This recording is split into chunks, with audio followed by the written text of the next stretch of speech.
اما بعد فقد قال اللہ تبارک و تعالی كما ورد في سورة الجمعہ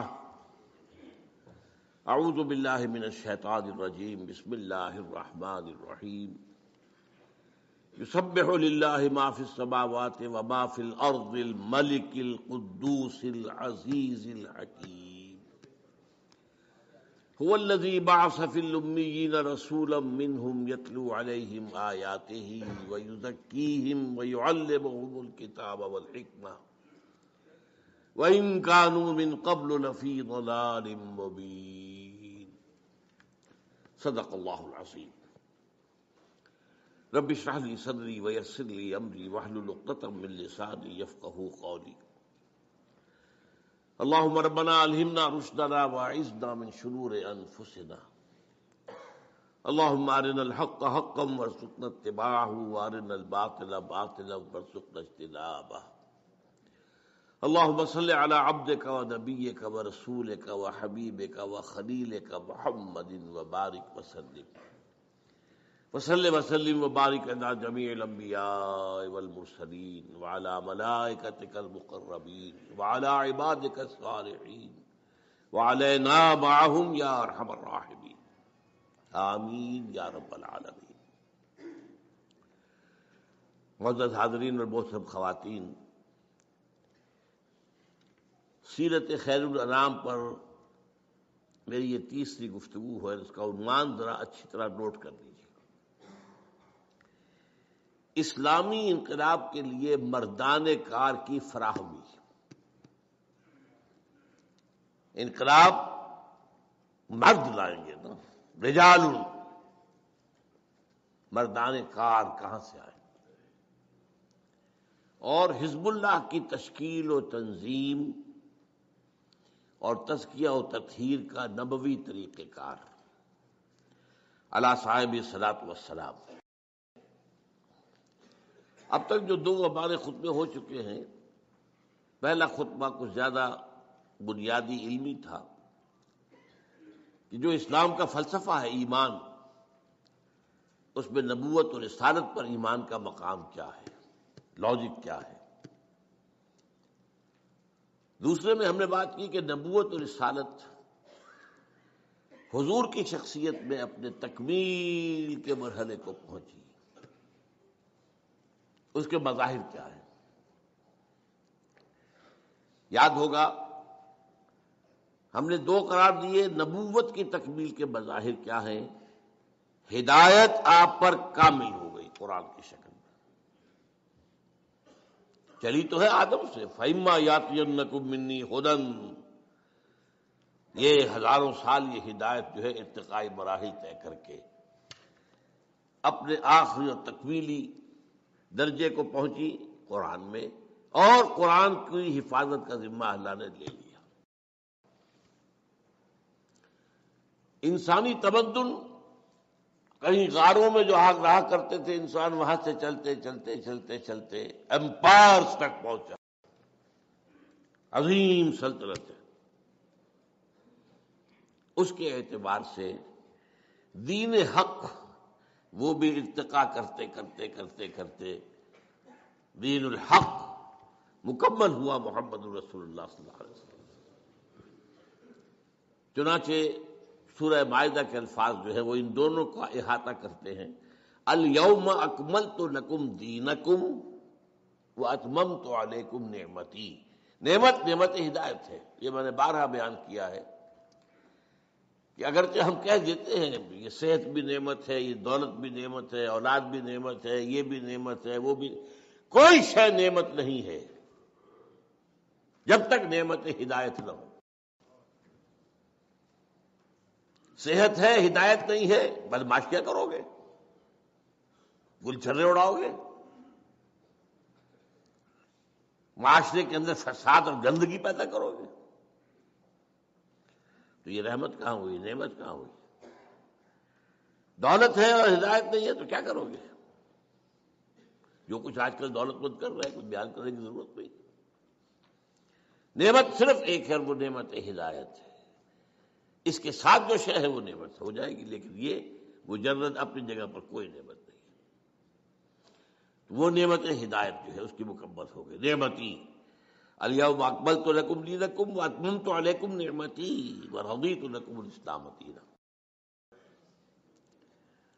دوسری بات جو ہم نے سمجھی وہ کیا تھی کہ رسالت کی تکمیل کا مظہر کیا ہے. وہ تو نبوت کے دو پہلو ہوئے نا. ہدایت دی گئی کامل ہو گئی، دین حق دیا گیا کامل ہو گیا. دس از گیون. یہ تو اللہ تعالیٰ کی طرف دیا گیا. میں نے بتایا تھا نا دو ہاتھ جوڑ کر ایک شخصیت نبی بھی ہے رسول بھی ہے. نبی یہ اینٹینا ادھر ہے آسمان سے وہی لے رہا ہے وہ، اور دوسرا اینٹینا نیچے جا رہا ہے. یہ بوسٹرز کے جو ہوتے ہیں یہ پہنچانے کا ہے، لوگوں تک پہنچانے کا ہے. یہ رسالت ہے، اللہ سے لینا ہے، لوگوں تک پہنچانا ہے. اس پہنچانے کی تکمیل کس کا مظہر کیا ہے؟ نمبر ایک، دین حق کی صرف تبلیغ نہیں، اس کو قائم کرو. اور نمبر دو، یہ صرف عرب پر نہیں پوری دنیا پر قائم کرو. یہ چار مظہر ہیں نبوت و رسالت کی تکمیل کے. اب آج کا جو جملہ ہے سمجھیے، اس کا مطلب کیا ہے کہ نبی اکرم صلی اللہ علیہ وسلم کو اللہ نے جو رول اسائن کیا وہ ریولوشنری رول ہے، وہ انقلابی عمل ہے. کوئی نظام کہیں قائم کرنا ظاہر بات ہے اس کے لیے پری ریکویزٹ کیا ہوگا کہ پہلے سے جو نظام ہے اسے اکھاڑ کر پھینکا جائے، ورنہ تو نہیں قائم کر سکتے. نظام دو نہیں ہو سکتے ایک جگہ، مذہب 100 بھی ہو سکتے ہیں، نظام ایک ہی ہوگا. دوسری بات کیا اہم ہے، کوئی جگہ ویکوم نہیں ہے نظام کے اعتبار سے. کوئی نہ کوئی نظام تو ہے وہاں. بادشاہت کا نظام ہے، جمہوریت کا نظام ہے، سرمایہ داری کا نظام ہے، کمیونزم کا نظام ہے، قبائلی نظام ہے، وہ اور جو جاگیرداری نظام ہے. کوئی نہ کوئی نظام تو ہے، فوجی نظام ہے. تو دو باتیں، کوئی جگہ ایسی نہیں جہاں کوئی نظام نہ ہو، اور کسی جگہ پر بھی نیا نظام لانے کے لیے پہلے نظام کو اکھاڑ کر پھینکنا ضروری ہے. اسی کا نام ریولوشن ہے. یہی وجہ ہے کہ حضور کے لیے قرآن میں 3 مرتبہ وہ الفاظ ہیں جو ہم پڑھ چکے ہیں، هو الذی ارسل رسولہ بالہدی ودین الحق لیظہرہ علی الدین کلہ. باقی حیثیت حضور کی اور باقی انبیاء کی مشترک ہے. سب بشیر بھی ہیں، سب نذیر بھی ہیں، سب داعی اللہ بھی ہیں، سب اپنے اپنے مقام پر سراج منیر بھی ہیں، سب شاہد بھی ہیں. انا ارسلنا الیکم رسولا شاہدا علیکم کما ارسلنا الی فرعون رسولا. یا ایھا النبی انا ارسلناک شاہدا ومبشرا ونذیرا وداعیا الی اللہ باذنہ وسراجا منیرا. یہ حیثیت مشترک، لیکن یہ تنہا منفرد 3 دفعہ حضور کے لیے اور 1 دفعہ بھی کسی اور کے لیے نہیں. وہی ہے اللہ جس نے بھیجا اپنے رسول کو الہدا دے کر، دین حق دے کر، تاکہ غالب کرے اسے پورے کے پورے نظام پر. اب میں آپ کو بتا چکا ہوں اس آیت کو شاہ ولی اللہ دہلوی نے کہا ہے یہ پورے قرآن کا عمود ہے. قرآن سمجھ میں نہیں آئے گا جب تک یہ آیت نہیں سمجھو گے. اور میری کوئی حیثیت نہیں، لیکن میں ایک بات عرض کر رہا ہوں، سیرت ہرگز سمجھ میں نہیں آئے گی جب تک کہ یہ آیت نہیں سمجھے گی. گویا کہ شاہ ولی اللہ کے نزدیک یہ قرآن کا عمود، میرے نزدیک یہ سیرت کی کلید ہے. پھر یہ کہ جو یہاں پر بیان ہوا ہے جن الفاظ میں کے لیے 6 مختلف اصطلاحات قرآن میں آئی. یہ تو 3 ایک جیسی آئی ہیں، ان کی اہمیت بیان کر چکا ہوں پچھلی مرتبہ میں. ورنہ یہ مضمون وربک فکبر، اپنے رب کی کبریائی کا اعلان کرو، قائم کرو کبریائی. ان اقیموا الدین، دین کو قائم کرو. ویکون الدین کلہ للہ، دین پورا کا پورا اللہ کے لیے ہونا چاہیے. لتکون کلمۃ اللہ العلیٰ، یہ حدیث میں ہے. تو یہاں بہت سے انداز میں بات سمجھائی گئی ہے، اور افسوس یہ ہوتا ہے جب یہ میں سوچتا ہوں یہی وہ شے ہے جو امت بھول گئی، قطعاً بھول گئی، بالکل بھول گئی۔ نماز روزہ یاد ہے، نماز و روزہ و قربانی و حج یہ سب باقی ہے، تو باقی نہیں، تکبیر رب نہیں۔ اب آئیے اس بات پر، انقلاب کسے کہتے ہیں؟ It's very important. دیکھیے ویسے تو یہ انقلاب کا لفظ کسی بھی شے کے ساتھ لگا دیں، علمی انقلاب، صنعتی انقلاب، اسی طریقے سے کلچرل ریولوشن، بے شمار۔ لیکن اصل میں انقلاب جس سے کہ ہم بحث کر رہے ہیں، اور جو کہ پولیٹیکل سائنس میں انقلاب کہلاتا ہے، وہ کیا ہے؟ انسان کی اجتماعی زندگی کے 3 پہلوؤں میں سے کم از کم کسی ایک میں بنیادی تبدیلی۔ انقلاب کے لفظی معنی تبدیلی، لیکن انسان کی اجتماعی زندگی کے 3 پہلو، اب یہ سمجھیے 3 پہلو کون سے؟ اجتماعی زندگی کا ایک رخ کیا ہے؟ سیاسی۔ دوسرا کیا ہے؟ معاشی۔ تیسرا کیا ہے؟ سماجی، معاشرتی۔ تو کم سے کم ایک میں کوئی بنیادی تبدیلی، اسینشل چینج، بیسک چینج جب آئے گی تو وہ انقلاب کہلائے گا۔ اب اس کے برعکس میں مثال دے رہا ہوں آپ کو، مذہبی تبدیلی کو کوئی انقلاب نہیں کہتا۔ انسانی تاریخ کا بہت اہم واقعہ ہے، آپ اندازہ کیجئے، اس کی کوئی مثال ہی نہیں ہے۔ The whole Roman empire converted to Christianity in the year 324 AD. emperor عیسائی ہوا، پوری سلطنت عیسائی۔ لیکن اسے کبھی آپ نے پڑھا ہے رومن ریولوشن؟ نہیں۔ مذہب بدلا ہے، نظام تو وہی رہا، وہی بادشاہ جو کا تو جیسے پہلے بیٹھا ہوا تھا ایمپرر، ویسے اب بھی بیٹھا ہوا، لہذا اسے کسی نے آج تک انقلاب نہیں کہا۔ حالانکہ اتنی بڑی تبدیلی آپ اندازہ کیجیے، یہ کوئی چھوٹی موٹی مملکت نہیں تھی، the greatest empire the world has ever seen, the Roman empire. لیکن اسے کوئی بھی انقلاب نہیں کہتا۔ ہاں، انقلاب کا نام فرانس، کوئی 250-250 سال پہلے جو آیا تھا، انقلاب فرانس، سیاسی ڈھانچہ بدل گیا، بادشاہ ختم، جمہوریت کا آغاز۔ انقلاب بولشوک ریولوشن رشیا کا 1917 کا، سرمایہ داری ختم اور کمیونزم آ گیا۔ تیسرا انقلاب ایران کا بھی ہے کہ بادشاہت ختم ہوئی، سیاسی نظام تو بدلا ہے۔ لیکن اس پس منظر میں دیکھیے گا، ان دس کانٹیکسٹ، تاریخ انسانی کا عظیم ترین، گمبھیر ترین، جامع ترین، most profound revolution, it was the revolution of Muhammad صلی اللہ علیہ وسلم۔ آل دی 3 aspects changed. And even individuals changed. افراد کا ظاہر بدل گیا، باطن بدل گیا، نظریات بدل گئے، خیالات بدل گئے، ویلیوز بدل گئی، اقدار بدل گئی۔ بلکہ میں یہ کہہ رہا ہوں، سوچئے، یہاں ڈھونڈیے، مائکروسکوپ لگائیے، کوئی شے رہ گئی اپنی پچھلی حالت پر؟ Nothing, everything change.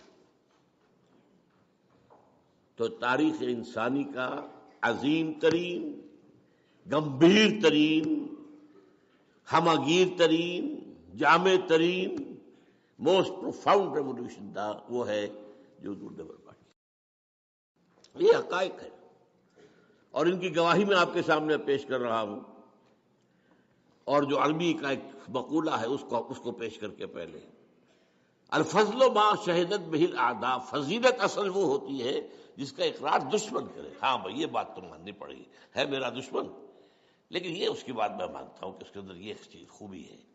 وہ بات ہوئی نا، دوست کی نگاہ میں تو ہر شے خوبی ہی خوبی ہے، عقیدت مند کی نگاہ میں تو ہر شے حسن ہی حسن ہے. تو الفضل ما شہدت بہ الاعداء، عدو کی جمع اعداء. اصل فضیلت وہ ہے جس کی گواہی دشمن دے.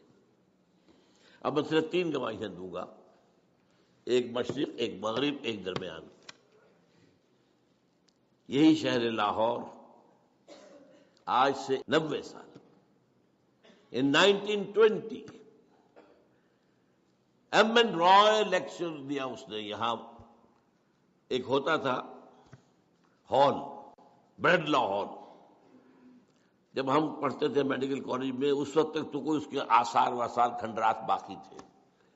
یہ بھاٹی کے باہر تھا جہاں بعد میں پھر مچھلی کا بازار بنا، منڈی بنی. بریڈ لا ہال 1920 میں لیکچر دیا ایم این رائے نے، ہسٹوریکل رول آف اسلام. اور اس نے کہا تاریخ انسانی کا عظیم ترین انقلاب وہ تھا جو محمد نے برپا کیا. And who is this fellow M N رائے؟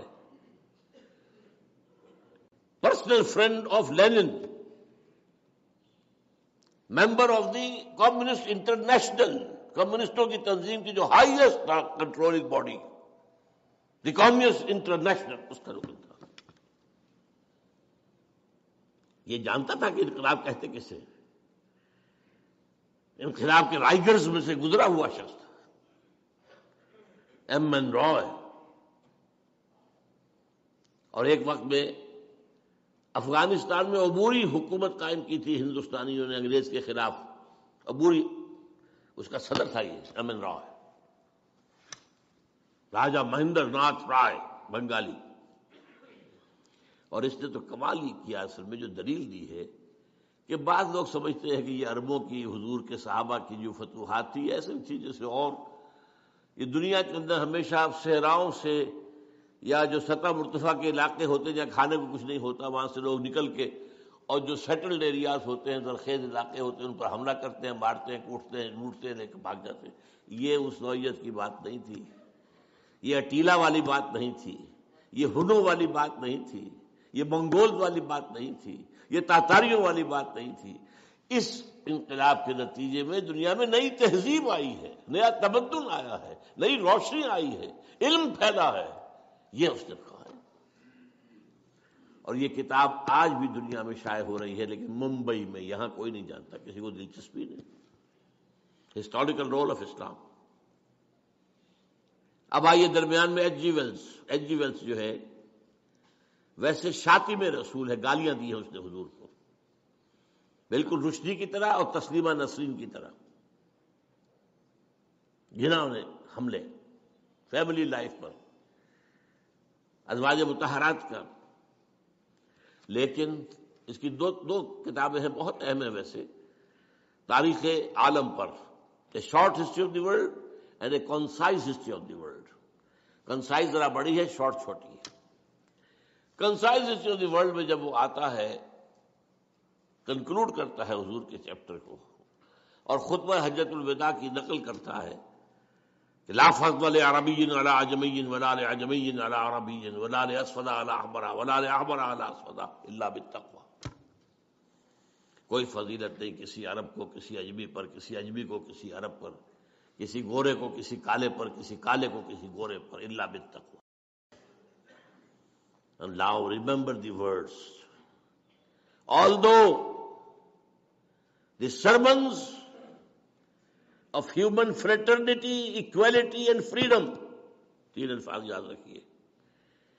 یہ ہمارے ہاں جو لیڈروں کی تقریروں کے اندر 3 الفاظ دہرائے جاتے ہیں بار بار. یہی تو ویلیوز ہے، فریڈم، فریٹرنیٹی، ایکوالٹی، مساوات، اخوت، حریت. Although the sermons of human fraternity, equality and freedom were said before also, and we have a lot of such sermons in Jesus of Nazareth، مسیح ناصری حضرت عیسیٰ علیہ السلام، جس کو خدا کا بیٹا مانتا ہے. وہ آج تو مسیح نے بھی بہت کہے تھے، کوئی شک نہیں ہے. But it must be admitted that it was Muhammad sallallahu alaihi wasallam who for the first time in history established a society based on these principles. اب بتائیے جادو وہ جو سچ چڑھ کر بولے، لیکن ایک بات نوٹ کر لیجئے، ممکن ہے آپ یہ جی ویلز کی کنسائز ہسٹری لے کر تلاش کریں، نہیں ملے گا آپ کو یہ پیسے، اب نکال دیا گیا ہے، کیونکہ یہ تو نئے ایڈیشن آتے ہیں کیا، وہ جی ویلز کو تو مرے ہوئے بہت عرصہ ہو گیا، جو اب نئے ایڈیٹرز ہوتے ہیں وہ چینج کرتے رہتے ہیں۔ لیکن آپ چاہیں میری بات کی توثیق تو پنجاب لائبریری سے پرانا نسخہ نکالیے دیکھیے۔ تیسرا ڈاکٹر مائیکل ہارٹ، تو میں نے کئی دفعہ بیان کیا ہے، a selection and gradation of the 100 most influential personalities of human history. تاریخ انسانی کا دھارا بہ رہا ہے، کچھ عرصے کے بعد اس کا کوئی رخ مڑ گیا، کس نے موڑا؟ کسی آدمی نے موڑا، کسی فلسفی نے، کسی انقلابی نے، خود تو نہیں مڑتا، پھر دیکھا پھر مڑ گیا، پھر مڑا۔ یہ جو تاریخ کے دھارے کے رخ کو موڑنے والے ہیں، پہلے سلیکٹ کر لیا گیا، یہ ہے، یہ ہے، یہ ہے، یہ ہے، یہ 100۔ ان میں گریڈیشن، پہلے سب سے زیادہ کس نے موڑا، پھر کس نے، پھر کس نے، پھر کس نے، a selection and gradation of the 100 most influential personalities of human history, اور وہ لاتا ہے حضور کو نمبر 1۔ عیسائی ہے، حضرت عیسیٰ کو لے گیا نمبر 3 پر، بیچ میں لایا نیوٹن کو، سائنس کا، یوں سمجھیے کہ جدید فزکس کا بابا آدم، اس لیے کہ ساری ٹیکنالوجی اور سائنس کی ترقی تو وہاں سے ہے، اور کہتا ہے naturally I O an explanation, مجھے اس کی وجہ بیان کرنی پڑے گی کہ میں نمبر 1 پر لے آیا محمد کو صلی اللہ علیہ وسلم، عیسیٰ 3 پر، 50ویں پہ حضرت عمر کو بھی لے کے آیا بس۔ لیکن کہتا ہے مجھے تو وجہ بیان کرے، this is because he is the only person supremely successful in both the religious and the secular fields. یہ اس لیے ہے کہ ایک ہی شخص ہے تب پوری تاریخ میں جو انسانی زندگی کے دونوں میدانوں میں یکساں اور انتہائی اونچا ہے۔ اور یہ آج کا کانسیپٹ ہے کہ زندگی کے 2 حصے ہیں، ایک سیکولر لائف ہے اور ایک مذہبی زندگی۔ مذہبی زندگی میں آپ آزاد ہیں، آپ کتے کو پوجیں، بلی کو پوجیں، کسی کو پوجیں، آلائے تناسل کو پوجیں، جو چاہے پوجیں، یو کین ڈو۔ ایک خدا کو مانو، 2 کو مانے، 10 کو مانے، 1000 کو مانے، کسی کو نہ مانے، یہ ریلیجن آزادی ہے آپ کو بھائی۔ لیکن ایک ہے سیاست، ریاست، قوم، ملک، قانون، ایک یہ۔ وہ کہتا ہے جتنے بڑے آدمی نظر آئے مجھے، وہ یا ادھر اونچا ہے تو ادھر کچھ بھی نہیں، ادھر ٹھکنا سا ہے، بونا سا ہے، ادھر اونچا ہے تو ادھر کچھ نہیں۔ اب عیسیٰ ہے، کتنا بڑا مذہب ہے، حکومت و ریاست میں کوئی ایک دخل ہی نہیں، قدم نہیں رکھا۔ گوتم بدھ کتنا بڑا، حکومت و ریاست 0۔ سکندر اعظم بہت بڑا فاتح، اخلاق اور روحانیت میں 0 نہیں، مائنس ویلیو، یہی ہوگا نا۔ تو یہ ہے، میں نے 3 گواہیاں آپ کے سامنے پیش کی ہیں۔ اب اگلا پوائنٹ ہے میرا، انقلاب برپا کرنا نہایت مشکل کام، یہ کھیل نہیں ہے، یہ کوئی ہابی نہیں ہے، دی موسٹ ڈیفیکلٹ ورک نظام کو بدلنا ہے۔ اس کی وجہ کیا ہے؟ دیکھیے، ایک ہوتی ہے دعوت، تبلیغ، مشنری ورک ہو رہا ہے، ہمارے تبلیغی بھائی گھوم رہے ہیں، بسترے اٹھائے ہوئے ہیں، کہاں کہاں جا رہے ہیں، راتوں کو مسجدوں میں سو رہے ہیں۔ دعوت اور تبلیغ میں بھی محنت تو ہے، مشقت تو ہے، جان و مال کا خطرہ نہیں ہے۔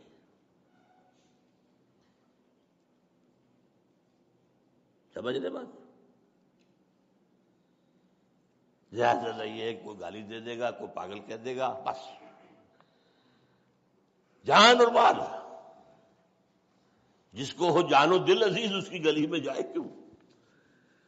تو محنت مشقت اپنی جگہ ہے، تکلیفیں اٹھاتے ہیں وہ، کیا اس میں کیا شک ہے۔ گھر پہ سونا اپنے پلنگ کے اوپر، اپنے بستر کے اوپر، اپنے گدے کے اوپر، اور جا کے مسجد میں کھردرے فرش کے اوپر سونا مشقت تو ہے. اور وہ مشنریز نے کیسی کیسی مشقتیں کی ہیں، کہاں کہاں گئے. افریقہ کے تنگ ترین جو تاریک ترین جو جنگلات ہیں، وہ تاش جو ہے کانگو کا ہو یا امیزن کا ہو، ساؤتھ امریکہ کا، گئے ہیں ہر جگہ. ہمارے یہاں جیکب آباد میں آئے ہیں. گرمی وہ جو جس کو کہا جائے کہ زمین پر جہنم جو ہو جاتا ہے گرمیوں میں. تو تکلیف، محنت، مشقت یہ تو ہوگی، کچھ ریزسٹنس بھی ہو جائے گی، لیکن جان و مال کا خطرہ نہیں. یہی معاملہ کسی علمی کام کا ہے، اسکالرلی ورک، وہ خطرہ نہیں ہے جان و مال کا. اختلاف ہو جائے گا، کوئی آپ کی ریسرچ کے خلاف کوئی اور مقابلے میں ریسرچ لے آئے گا، وہ آپ کو پاگل قرار دے دے گا، آپ اس کو پاگل قرار دے دیں گے، ہو جائے گا. علمی کام ہو، ریسرچ ورک ہو، تحقیق کا، اس میں بھی وہ اندیشہ نہیں ہے. لیکن انقلاب، وہاں جان و مال کا خطرہ ہے. کیوں؟ انقلاب کی زد پڑتی ہے جو ایگزسٹنگ سسٹم ہے، اس میں جو پاور بیسس ہیں، اس میں جو رولنگ کلاسز ہیں، اس میں جو ویسٹڈ انٹرسٹ ہے، اس میں جن لوگوں کو جو پریولیج کلاسز ہیں، ان کے مفادات کو زد پڑتی ہے. They are bound to resist. وہ تو کہیں گے نظام کوہنا کے پاس مانو، یہ میرا معرض انقلاب میں ہے، آؤ ختم کرو انہیں، مارو انہیں. یہ ہمارے نظام کو ختم کرنا چاہتے ہیں. ہمارے مفادات کا تقاضا اسٹیٹس کو نظام رہے، اور یہ آئے نظام بدل دیں. یہی بات جان لیجیے، یہی وجہ ہے قرآن نے پہلے ہی قدم پر وَلَنَبْلُوَنَّكُمْ بِشَيْءٍ مِّنَ الْخَوْفِ وَالْجُوعِ وَنَقْصٍ مِّنَ الْأَمْوَالِ وَالْأَنفُسِ وَالثَّمَرَاتِ وَبَشِّرِ الصَّابِرِينَ الَّذِينَ إِذَا أَصَابَتْهُم مُّصِيبَةٌ قَالُوا إِنَّا لِلَّهِ وَإِنَّا إِلَيْهِ رَاجِعُونَ. تیار رہو. اور ذرا سی جب وہ دور آیا تھا، کچھ گھبراہٹ ہوئی تو فرمایا ام حسبتم ان تدخلوا الجنہ ولما یاتکم مثل الذین خلوا من قبلکم مستهم الباساء والضراء وزلزلوا حتى يقول الرسول والذین آمنوا معه متى نصر اللہ الا ان نصر اللہ قریب. تو انقلاب برپا کرنا مشکل ترین کام، سیدھی طرح عقلی طور پر، منطقی طور پر سمجھ لیجیے. You have to face the heavy odds. اچھا، اب میں آ رہا ہوں انقلابی عمل کے مراحل. اس سے پہلے میں بیان کر چکا ہوں، آج سے 25 سال پہلے منہج انقلاب نبی میری کتاب ہے، اور بہت اللہ کا میں شکر ادا کیا کرتا ہوں کہ جس طریقے سے اس نے سیرت کو مجھ پر کھولا ہے. کلید اس لیے میں نے کہا، کلید، سیرت کی کلید، اسے آپ فلسفہ سیرت بھی کہہ سکتے ہیں. میں نے 6 مراحل میں بیان کیا ہے انقلاب کسی ایک جگہ پر. 7واں مرحلہ وہ آئے گا انقلاب کی تکمیل کے بعد، تصدیر الانقلاب، انقلاب اب باہر ایکسپورٹ کرنا. اس لیے کہ انقلاب کا خاصہ یہ ہے کہ وہ کسی ایک ملک میں نہیں رہ سکتا اگر انقلاب ہے. And this is the litmus test کہ کوئی شاید انقلاب ہے یا نہیں ہے. اس کا لٹمس ٹیسٹ یہی ہے کہ یہ آگے پھیلا یا وہیں کا وہیں رہ گیا. Here the Iranian revolution has failed badly. لیکن ظاہر ہے کہ فرانس کا انقلاب کہاں سے کہاں پہنچا تھا، ساری دنیا میں ہے. روس کا انقلاب کہاں سے کہاں پہنچا تھا، لیٹن امریکہ میں پہنچ گیا، چائنا میں پہنچ گیا، انڈیا میں آج بھی کمیونسٹ پارٹیز ہیں، سب کچھ ہے. 6+1 7. ایک بات میں حضور کے انقلاب کے بارے میں ابھی یہاں کہہ دوں.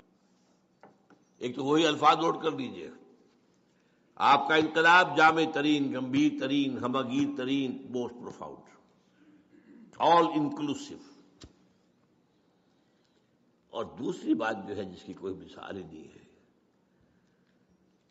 اس سارے انقلابی عمل کی قیادت آپ نے بنفس نفیس فرمائی.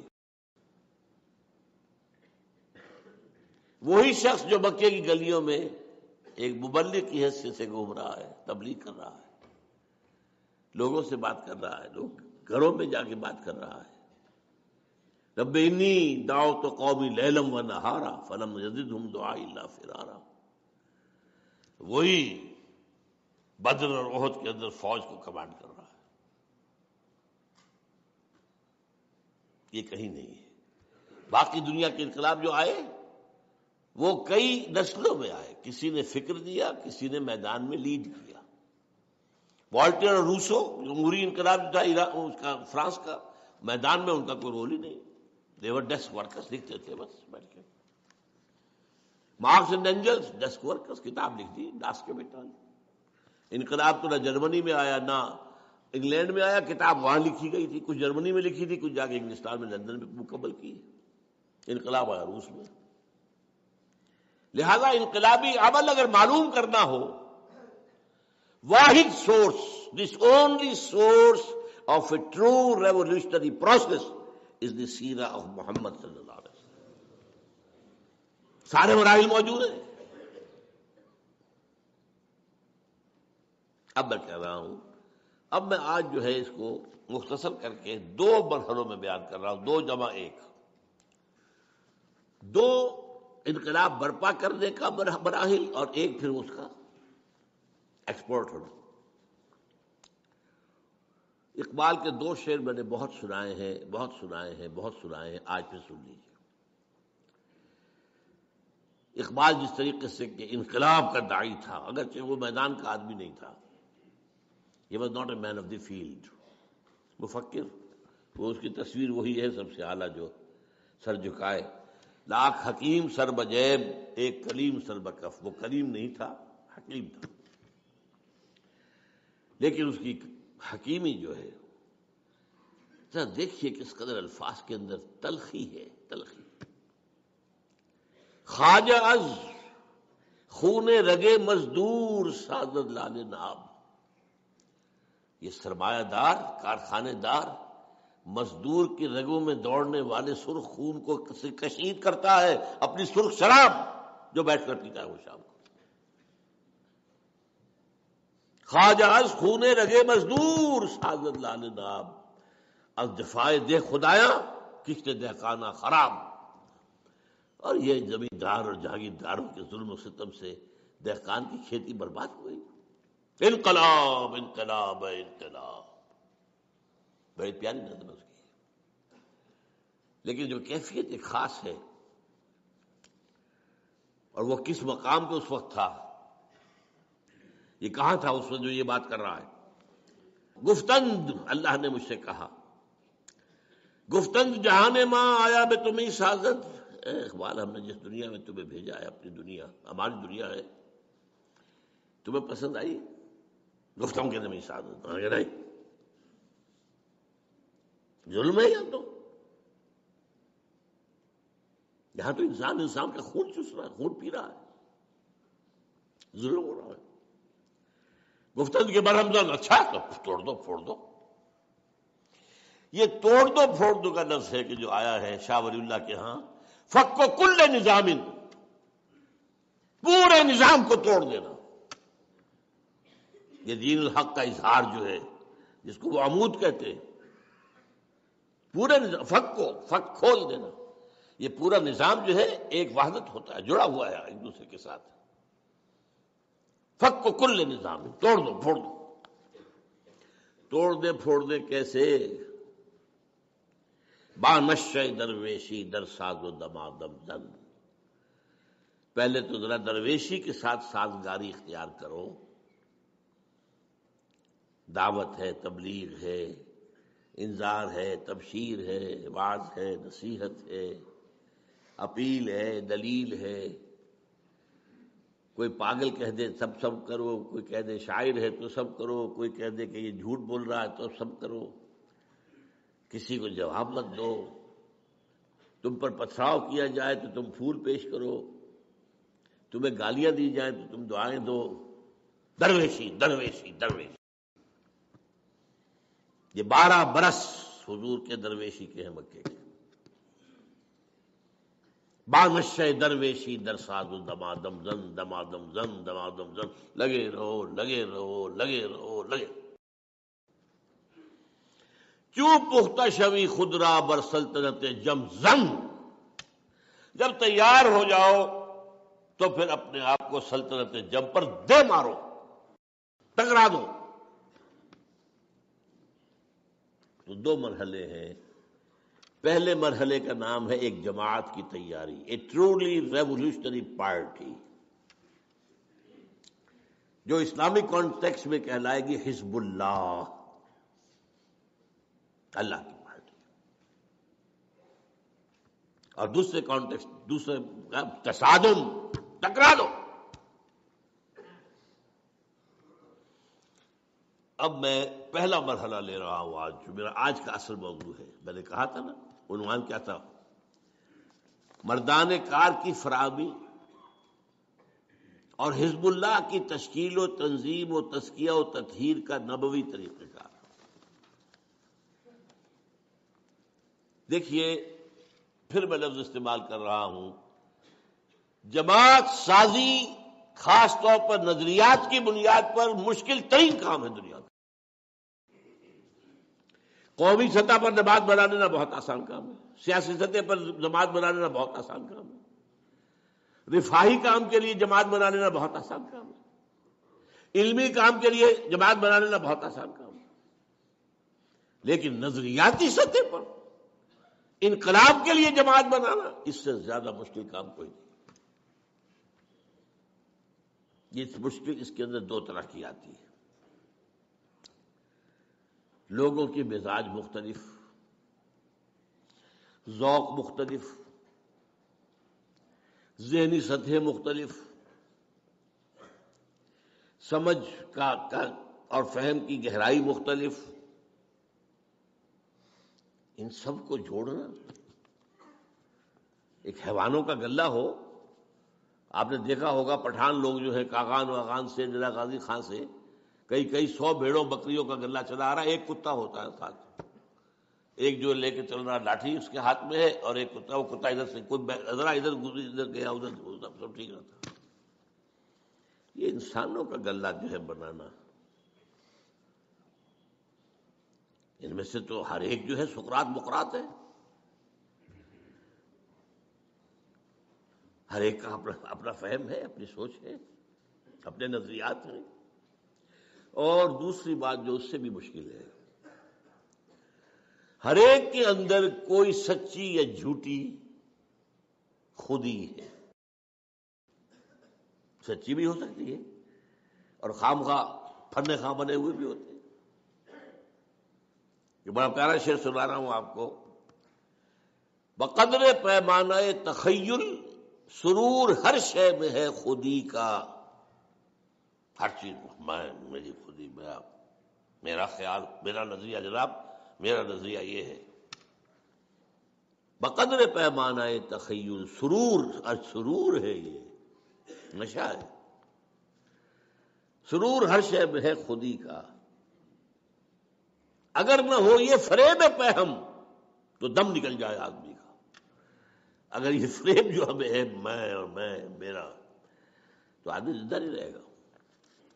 بہرحال یہ وہ رکاوٹیں ہیں جن کو آپ کو سرپاس کر کے، کراس کر کے انقلابی جماعت بنانی ہے. انقلابی جماعت کے لوازم کیا ہے؟ 5 دن لیجیے.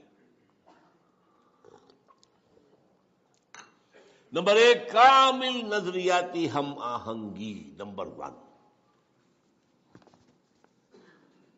فکر، سوچ، نظریات، خیالات، پھر ان کا صغرا کبرا،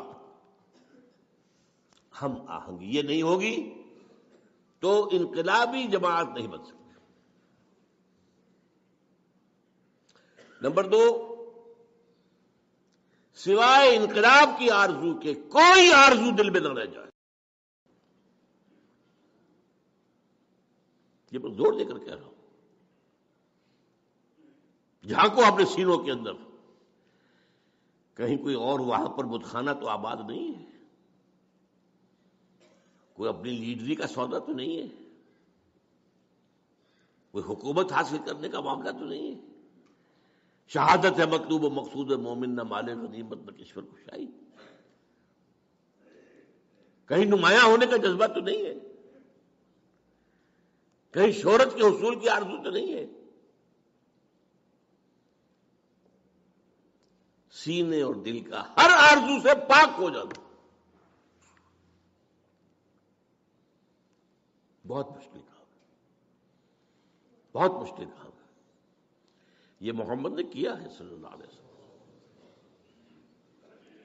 اب حضرت علی کا واقعہ جو آپ نے سنا ہے، کافر سے مقابلہ ہوا ہے، کافر کو زیر کر لیا ہے، اس کے سینے پر سوار ہیں، خنجر بھونکنے والے ہیں، وہ منہ پر تھوک دیتا ہے تو چھوڑ کر کھڑے ہو گئے. حیران ہے وہ. I have added insult to injury. یہ کیا ہوا؟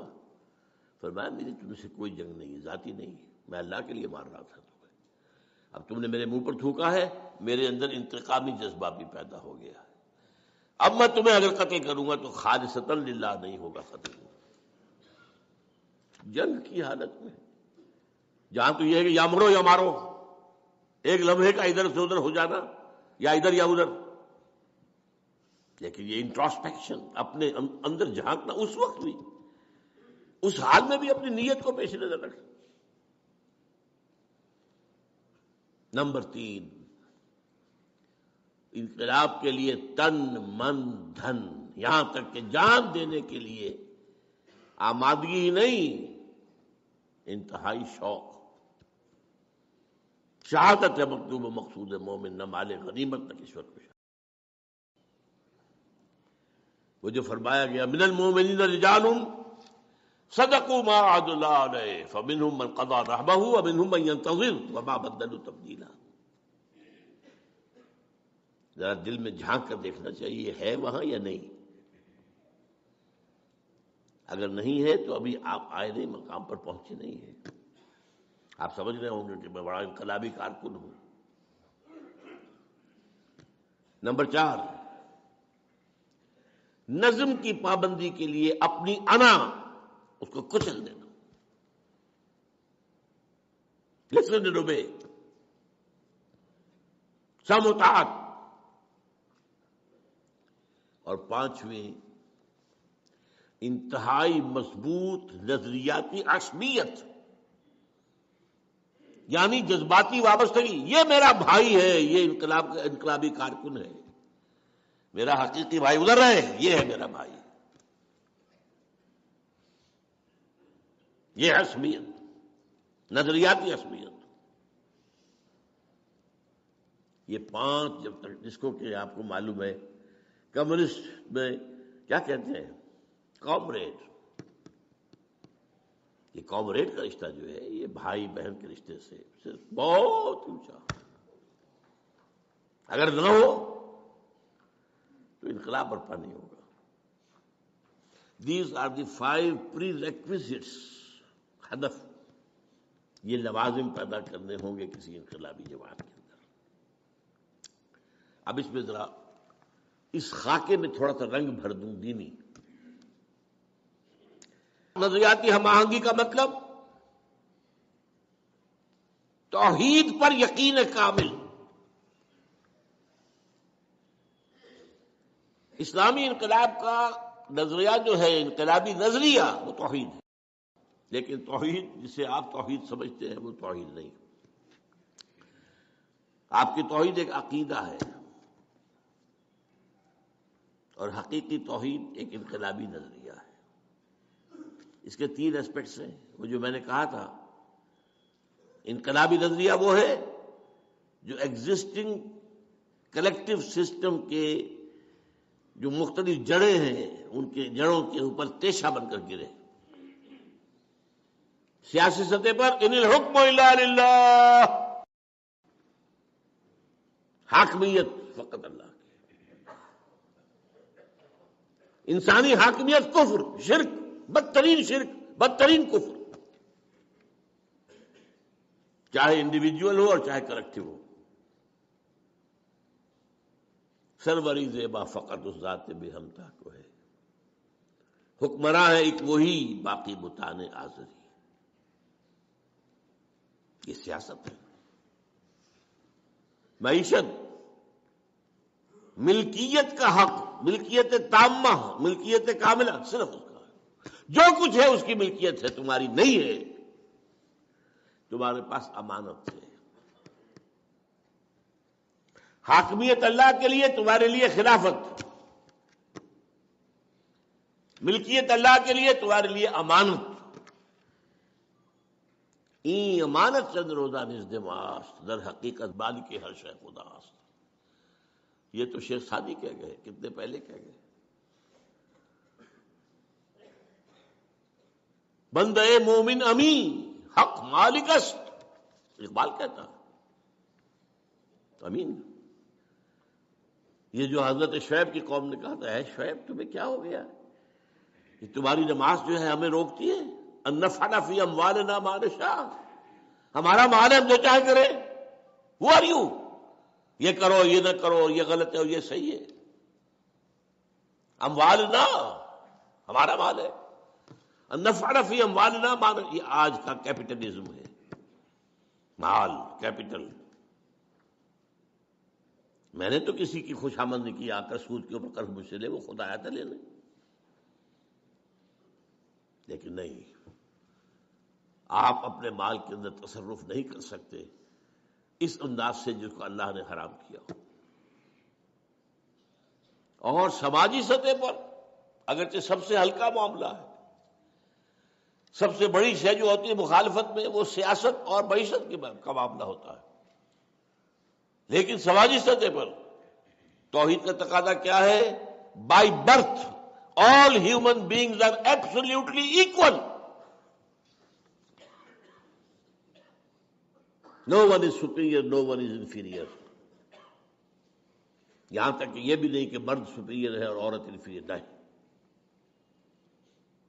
ایک ہی باپ کے نطفے سے بیٹا بھی ہے، بیٹی بھی ہے، ایک ہی ماں کے رحم میں بیٹا بھی پلا ہے، بیٹی بھی، اللہ کیسے ہو جائے گا؟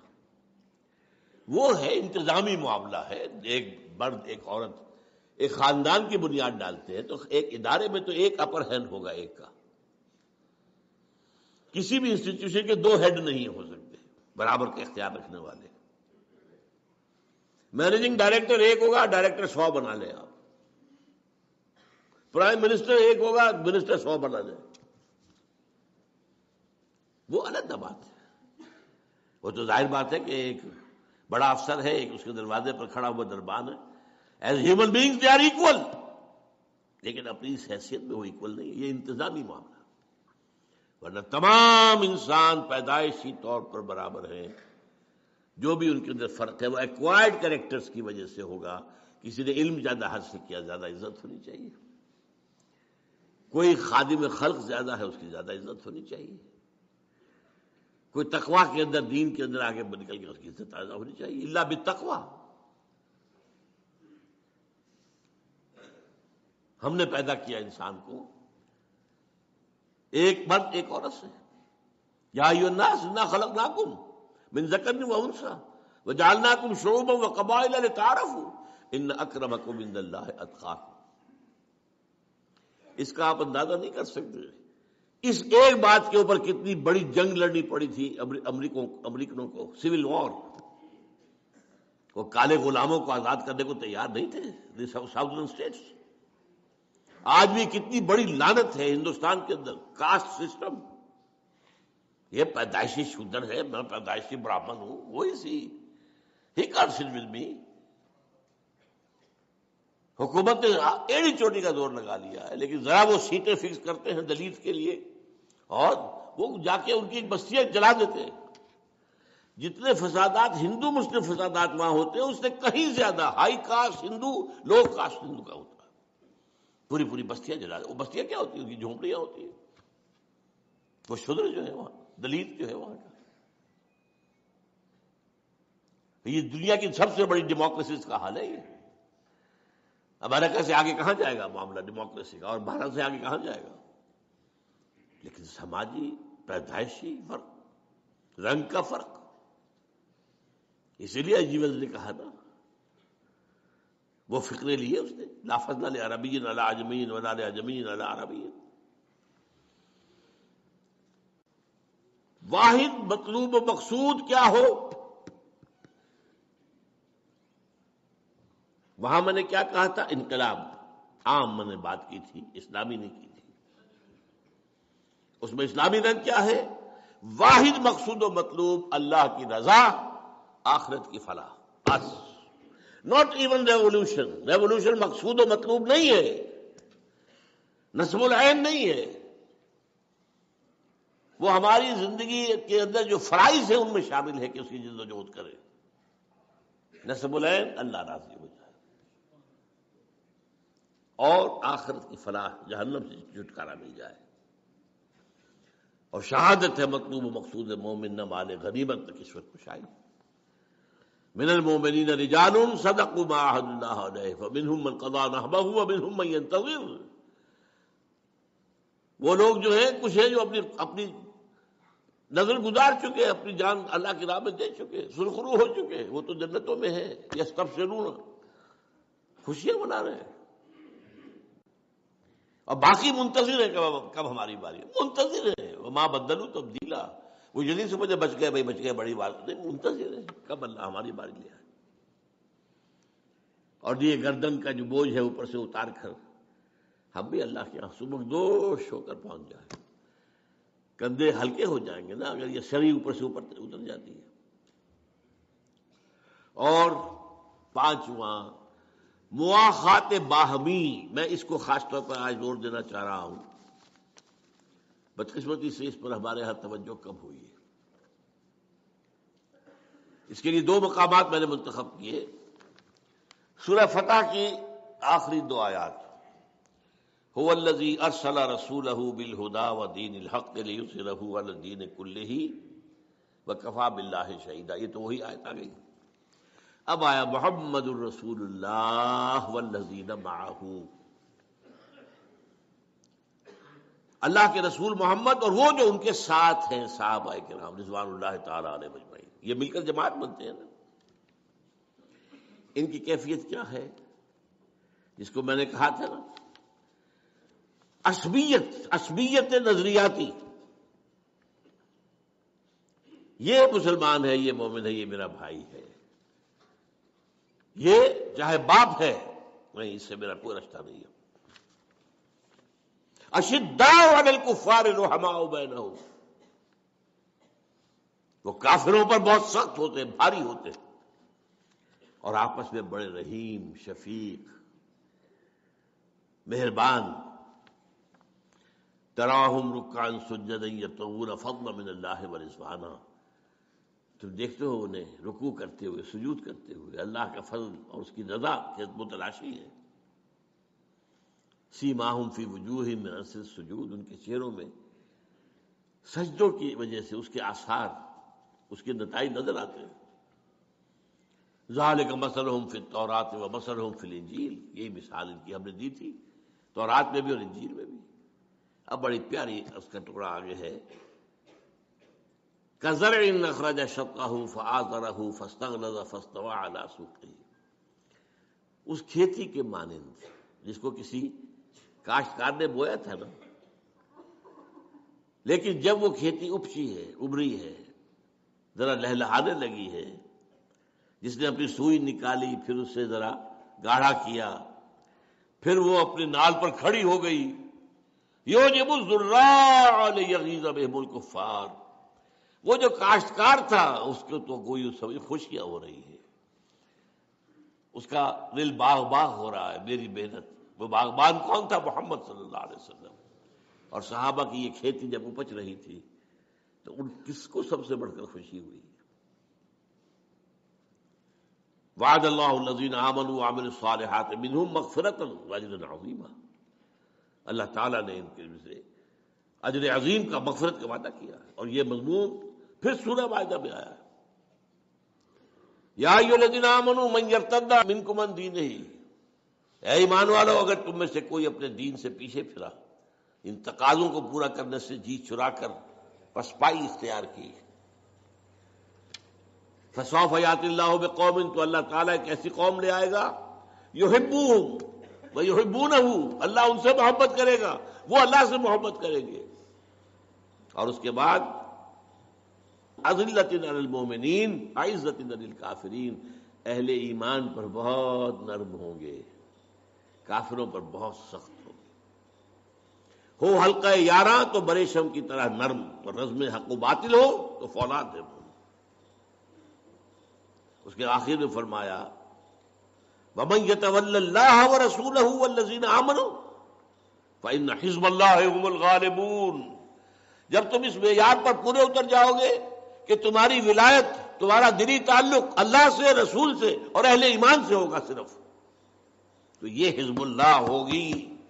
then you will qualify کہ تمہیں یہ خطاب دیا جائے. اور پھر اس حزب اللہ کے لیے اللہ کا وعدہ ہے کہ غالب ہو کر رہے. یہ 5 اسلامی انقلابی جماعت کے لوازم ہیں. اب آئیے قرآن کی طرف رجوع کرتے ہیں. فرد کی تبدیلی کے لیے قرآن کا پروگرام کیا ہے؟ اس لیے کہ ظاہر بات ہے انقلاب آئے گا جماعت سے، جماعت بنے گی افراد سے.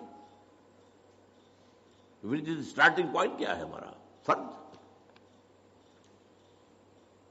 فرد کی تبدیلی کے لیے قرآن مجید میں 4 اصطلاحات 4 دفعہ آئی.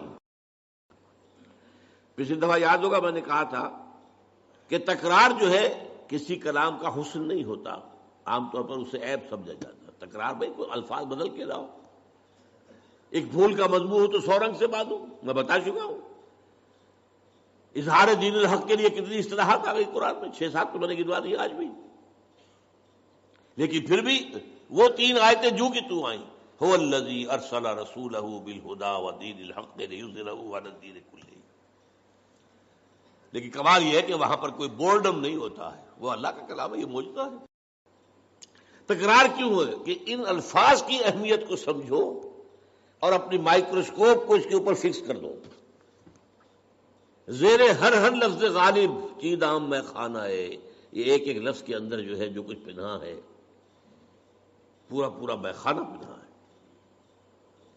گنجینہ معنی کا طلسم اس کو سمجھیو، جو لفظ کے غالب میرے اشعار میں آوے. وہ تعلی ہے غالب کی. قرآن کی شان یہ ہے جو لفظ آ رہا ہے گنجینہ معنی کا طلسم. اب حیران آپ ہوئیے، حضور کا مقصد بے شک 3 دفعہ، اس کے لیے افراد کی تیاری 4 دفعہ. 4 اصطلاحات قرآن میں 4 دفعہ آ رہی ہیں. آج ہم نے اس کے لیے آیتیں پڑھی ہیں. سب سے پہلے سورہ جمعہ، یسبح للہ ما فی السماوات و ما فی الارض الملک القدوس العزیز الحکیم. ایک بات نوٹ کر لیجیے، اکثر سورت آیتوں کے آخر میں اللہ کے 2 اسماء آتے ہیں، زیادہ نہیں. وَهُوَ الغفور الرحیم، وَهُوَ الخبیر العلیم، یہی ہے نا. وَهُوَ العزیز الحکیم، وَهُوَ السمیع البصیر. دو. صرف قرآن مجید میں ایک صورت یہ ہے جہاں 4 اسماء آئے ہیں ایک آیت کے اندر، اور سورہ حشر ہے اس میں 8 آئے.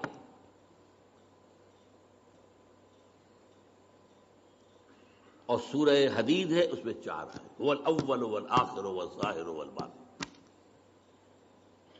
حشر میں الملک القدوس السلام المؤمن المہیمن العزیز الجبار المتکبر سبحان اللہ عما یشرکون هو اللہ الخالق البارئ المصور له الاسماء الحسنى.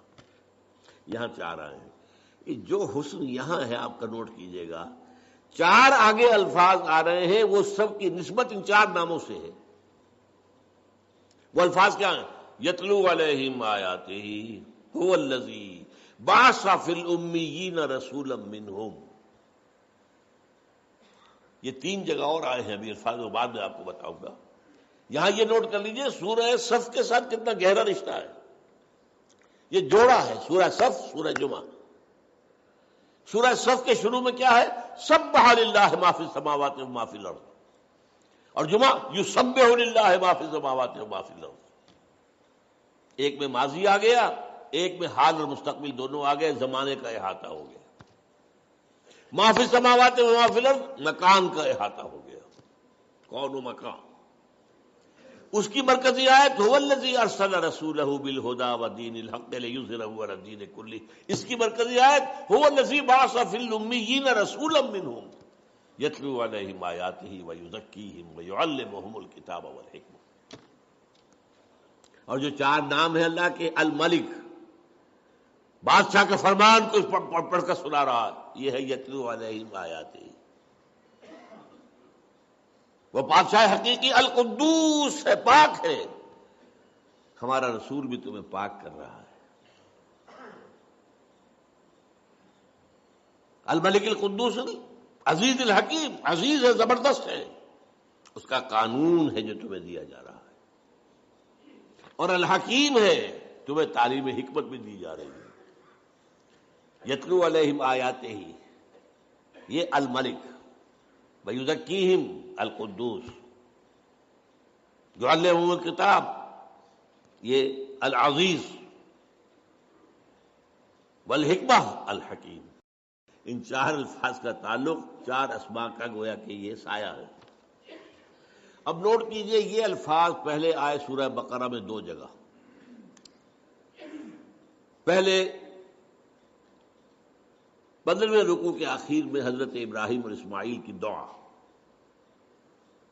جب وہ بنیادیں اٹھا رہے تھے خانہ کعبہ کی، تو جو دعا مانگی ان میں سے ایک یہ بھی تھی، پروردگار ہماری جو نسل یہاں آباد ہوگی تیرے اس گھر کے پاس، ربنا وبعث فیہم رسولا منہم، ان میں اپنا ایک رسول اٹھائیے انہی میں سے، کیا کرے گا؟ یتلو علیہم آیاتہ ویعلمہم الکتاب والحکمۃ ویزکیہم۔ چار آئے، کوئی چیز، تھوڑا سا فرق ہے، ترتیب مختلف ہے، میں بعد میں بات کروں گا۔ دو رکوعوں کے بعد آ گیا اعلان، دیکھو یہ تمہارے باپ ابراہیم اور اسماعیل کی دعا کا ظہور، محمد آ گئے تمہارے پاس صلی اللہ علیہ وسلم۔ کما ارسلنا فیکم رسولا منکم یتلو علیکم آیاتنا ویزکیکم ویعلمکم الکتاب والحکمہ۔ وہی چار چیزیں۔ سورہ بقرہ کا جوڑا ہے سورہ آل عمران، اس میں پھر آ گیا لقد من اللہ علی المؤمنین اذ بعث فیہم رسولا من انفسہم یتلو علیہم آیاتہ ویزکیہم ویعلمہم الکتاب والحکمہ۔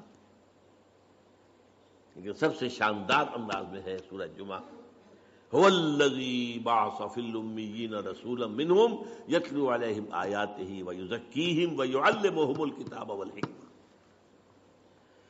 اب یہاں اگر غور سے آپ نے سنا ہو تو آپ کو نظر آئے گا کہ ایک فرق ہے۔ ابراہیم اور اسماعیل کی دعا میں تلاوت آیات کے فوراً بعد تعلیم کتاب و حکمت، پھر تزکیہ آخر میں۔ باقی تینوں جگہوں پر تلاوت آیات، پھر تزکیہ، پھر کتاب و حکمت کی تعلیم۔ اب فرق کیا ہے؟ وہ دعا ہے ابراہیم اور اسماعیل کی، وہاں تو اللہ ان کی دعا نقل کر رہا ہے، یہاں اللہ کی طرف سے آ رہا ہے، تو یقیناً یہ ترتیب زیادہ جو ہے امپرووڈ شمار ہوگی، اسے بھی ہم غلط نہیں کہیں گے، وہ بھی دو رسولوں کی بات ہے نا۔ ربنا وبعث فیہم رسولا منہم یتلو علیہم آیاتک ویعلمہم الکتاب والحکمۃ ویزکیہم، غلط تو نہیں ہے یہ۔ لیکن ایک بات معلوم ہو گئی، اس وقت ہائیسٹ ویلیو جو تھی وہ تزکیہ تھا، اب ہائیسٹ ویلیو حکمت ہے، کیونکہ تین جگہ اللہ کی طرف سے آ رہا ہے۔ 18واں رکوع سورہ بقرہ کا، پھر آل عمران، پھر سورہ جمعہ، وہاں بھی آ رہا هو الذی بعث فی الامیین رسولا منہم یتلو علیہم آیاتہ ویزکیہم ویعلمہم الکتاب والحکمہ۔ اب ان پر آئیے،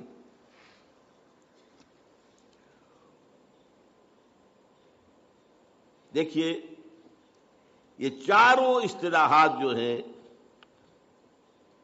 ہم نے ہمارے مفسرین نے ان کے اندر مغایرت پیدا کی ہے. یہ ایک ہی شے ہے، ان چاروں کا مرکز محور قرآن ہے. یتلو علیہم آیاتہ ہی، یہ تو سب کو معلوم ہو گیا کہ قرآن ہے، اس میں تو کچھ شک نہیں نا. یعلمہم الکتاب، کتاب قرآن ہے، اس میں کوئی شک نہیں.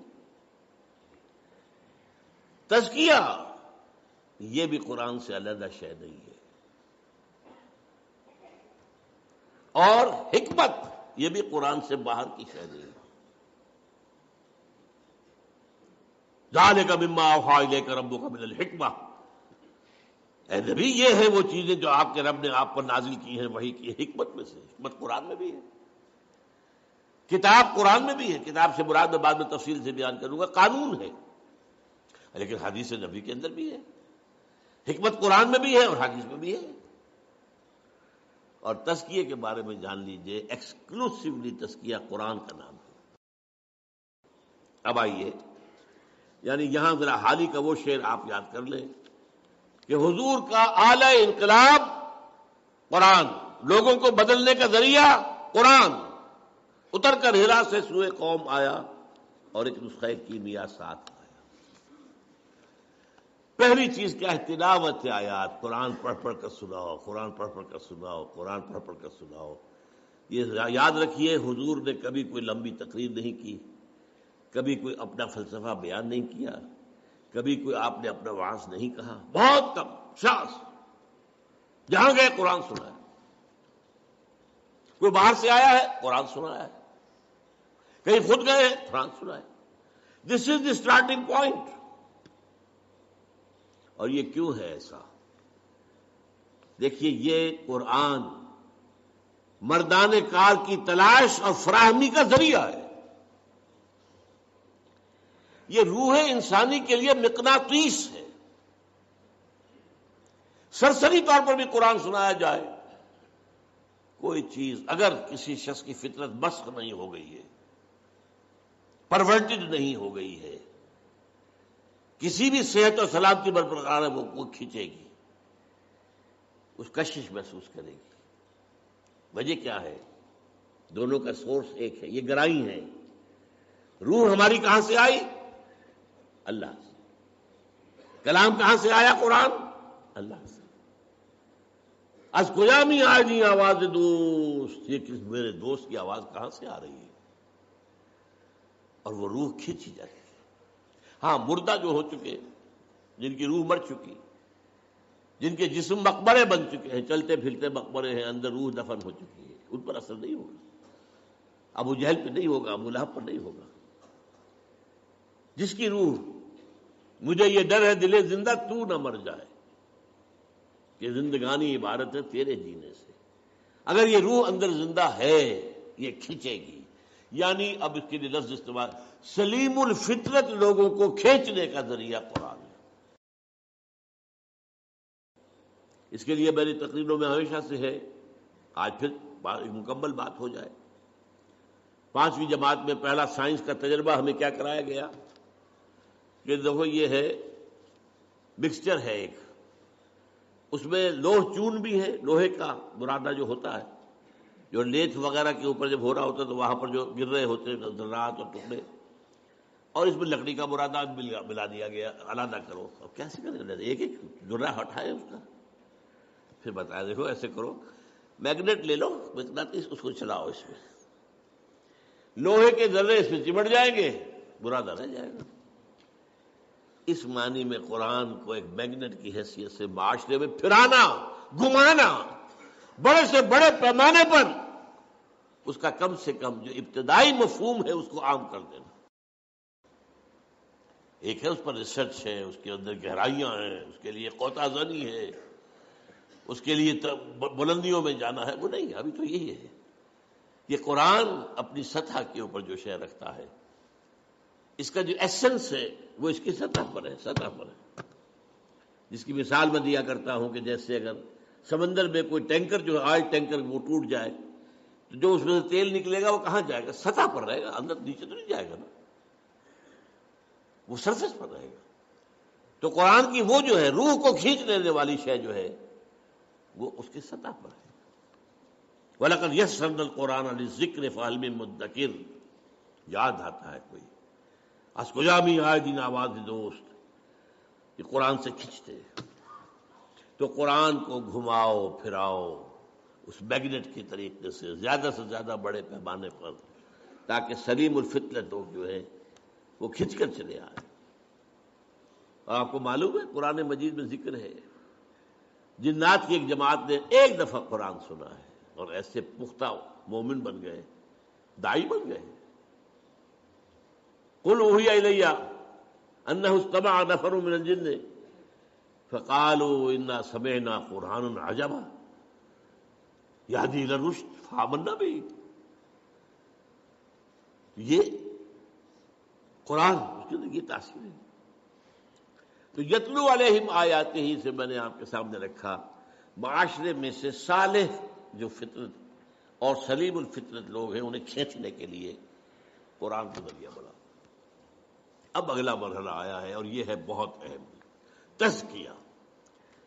تزکیہ جس کے بارے میں بدقسمتی سے ہمارے ہاں خانقاہی نظام آ گیا، افلاطونی نظام آ گیا، نیو پلیٹونک نظام آ گیا، ہندوؤں کے جو ہے سنیاس وغیرہ سے آ گئے، یہ آ گیا وہ آ گیا. یہاں تو موسیقی کا روایت ہے، ہمارے صوفیوں نے موسیقی اختیار کر لی. کاہے کے لیے؟ وہ اللہ کے بندو قرآن سے بڑی موسیقی کوئی نہیں تھی. The divine music. تم نے اس موسیقی کے اندر لوگوں کو پاگل کیا ہے. دھمال کھیلتے ہیں اور انہیں حال آتا ہے کیا؟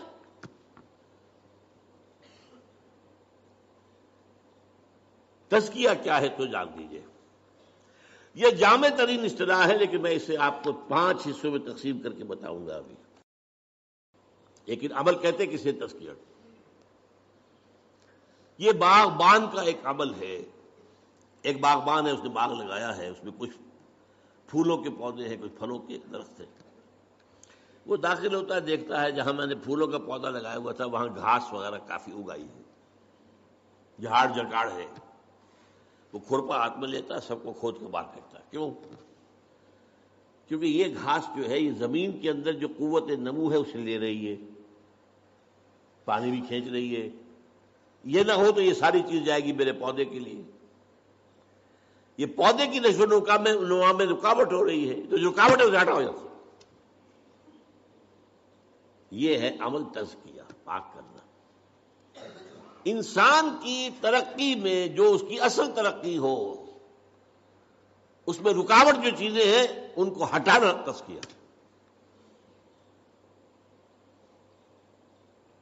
اب دیکھیے انسان ایک تو میں آپ جو ظاہر ہے نظر آ رہے ہیں، ہاتھ پاؤں ہیں، ہمارا ظاہری جسم ہے، ظاہری وجود ہے.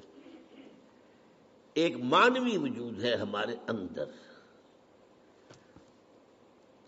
اس مانوی وجود کے لیے کبھی لفظ خودی بھی استعمال ہو جاتا ہے، لیکن میں آج آپ کو 4 حصوں میں بتا رہا ہوں. سب سے پہلے ہمارا ایک فکر ہے، کچھ نظریات ہیں، کچھ خیالات ہیں، کچھ عقائد ہیں، کچھ فلسفے ہیں، کچھ بھی ہے. تطہیر فکر، اس فکر کو پاک کرنا. اس فکر میں جو غلط عنصر ہے اسے نکال کے باہر پھینک دینا. اگر یہ فکر کی غلطی موجود نہیں تو آگے نہیں، آپ کو ترقی نہیں ہوگی. پھر آپ کا نفس امارہ ہے، وہ آپ کی حیوانی جبلتوں کو بھڑکاتا ہے. تزکیہ نفس. پھر قلب ہے، اس پر غبار آ جاتا ہے، یہ آئینے کے مانند ہے. حضور نے فرمایا ہے ان هذه القلوب لتصدع كما يصدع الحديد اذا اصابه الماء. کہ دلوں کے آئینے پر بھی زنگ سا آ جاتا ہے، جیسے کہ لوہے پر زنگ آ جاتا ہے اگر اس پر پانی پڑتا رہے. پوچھا گیا فما جلاؤها یا رسول اللہ؟ فرمایا کثرت ذکر الموت و تلاوت القرآن.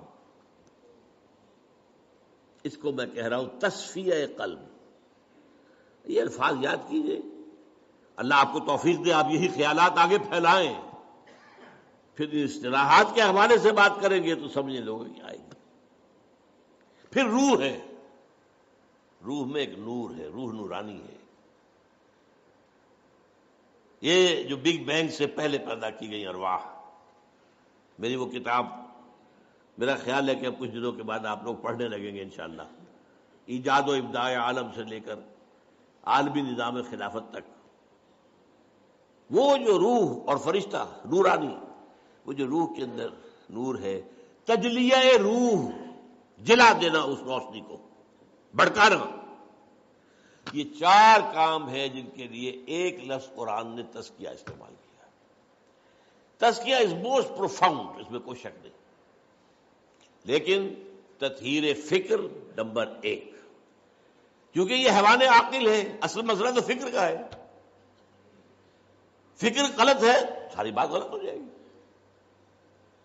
تطہیر فکر، تزکیہ نفس، تصفیہ قلب، تجلیہ روح. اور یہ کس سے ہوگا؟ صرف قرآن سے. نوٹ کر لیجیے اس سے. اور یہ حقیقت جس قدر اقبال نے بیان کی ہے، کسی نے بیان نہیں کی، کسی نے بیان نہیں کی. At least to my knowledge none. نہ کوئی عالم، نہ کوئی مفسر، نہ کوئی محدث، کوئی نہیں. گر تمی خواہی مسلمان زیستن، نیست ممکن جز بے قرآن زیستن. یہ قرآن کیا ہے؟ کتاب زندہ قرآن حکیم. یہ کیا قرآن کو دیکھ رہا تھا، کس انداز میں دیکھ رہا تھا. How he was over odd. کتاب زندہ قرآن حکیم، حکمت لا یزال استو قدیم. اس کی حکمت، اس کا فلسفہ ہمیشہ قائم رہنے والا اور قدیم ہے. یہ وہ فلسفے نہیں جو بدلتے رہے، بدلتے بدلتے رہے. حکمت لا یزال استو قدیم. حرف اورا ریب نئے، تبدیل نئے. اس کے حرف میں کوئی شک ہو سکتا ہے؟ نہیں. کوئی تبدیلی ممکن ہے؟ نہیں. آیا شرمندہ تعویل؟ نہیں. اس کی آیتوں کی کوئی تعویل ہو سکتی ہے؟ نہیں. اور جو اب جملہ آ رہا ہے، فاش گویم آنچے در دل مزمرست. صاحب بتا دوں جو میرے دل میں چھپا ہوا ہے، یہ کتابیں نیست چیزیں دیگر است. اسے کتاب نہ سمجھے، کچھ اور ہے. تو اللہ کا کلام ہے بھائی. کلام صفت ہوتا ہے، یہ صفت ہے اللہ کی. لہذا اس کے بھی اوصاف وہی ہیں. مثل حق پنہاؤ ہم پیداستو. جیسے اللہ ہے هو الاول والآخر والظاہر والباطن، ایسے ہی یہ قرآن یہ ظاہر بھی ہے، چھپا ہوا بھی ہے. اس کی سطح پر اس کا پیغام ہے، اس کی گہرائیوں میں اس کی حکمت ہے. حکمت تک رسائی کرنی ہے، بہت آزادی کرنی پڑے گی، پوری زندگی لگانی ہوگی. ہاں سبق حاصل کرنا ہے، تذکر وہ سطح پر بھی ہو جائے گا. مثل حق پنہاؤ ہم پیداستو، زندہ و پائندہ گویاستو. زندہ اور پائندہ، الحی القیوم، یہ اللہ کی صفات ہے، اللہ کے نام. وہی شان اس قرآن کی ہے. اب آخری شعر ہے، یہ ہے اصل میں جس کا چوں بجاں در رفت جاں دیگر شود. جب یہ قرآن کسی کے اندر اتر جاتا ہے، یہ اندر کا اترنا، دماغ سے اترا، قلب سے اترا، روح میں اترا، نفس پر جا کر اس نے قدغنیں لگائی. چوں بجاں در رفت جہاں دیگر شود، اندر کا انقلاب آ گیا. Now he is a changed person altogether. قرآن سے زندہ و پائندہ گویاستو، چوں بجاں در رفت جہاں دیگر شود، جہاں چوں دیگر شد جہاں دیگر شود. خاص طور پر تزکیہ نفس کے حوالے سے تو میں حیران ہوں، اقبال کہاں تک پہنچا ہے. حضور کی 2 حدیثوں کو جمع کر دیا اپنے اشعار کے اندر. حضور نے ایک بات یہ فرمائی کہ اللہ نے ہر انسان کے ساتھ ایک شیطان بنایا ہوا ہے. صحابہ نے پوچھا حضور کہ آپ کے ساتھ بھی ہے؟ ہاں ہے، لیکن میں نے اسے مسلمان کر لیا۔ ایک حدیث ہو گئی۔ دوسری حدیث، الشیطان یجری من الانسان مجری الدم، شیطان تو انسان کے اندر خون کی طرح سرایت کر جاتا ہے۔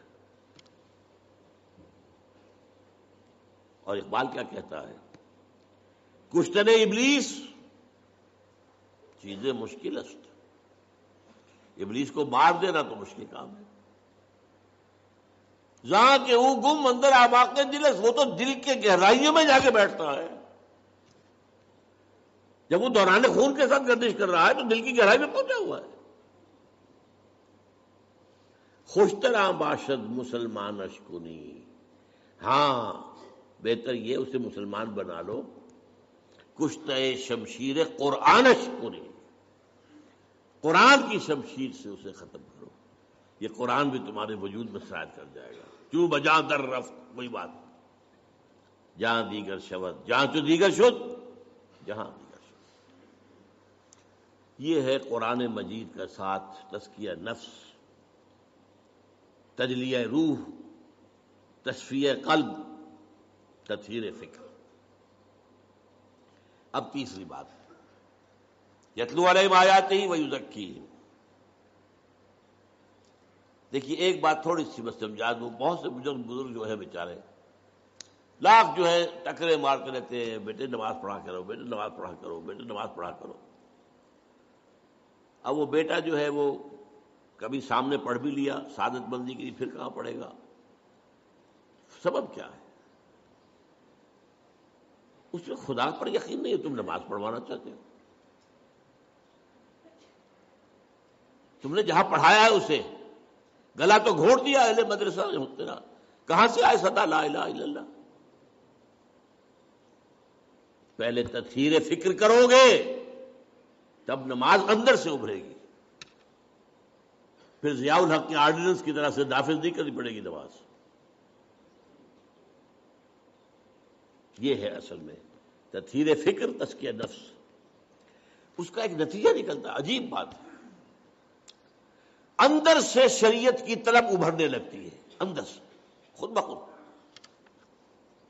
قرآن مجید میں آپ دیکھتے ہیں یسألونک یسألونک یسألونک یسألونک، کیوں؟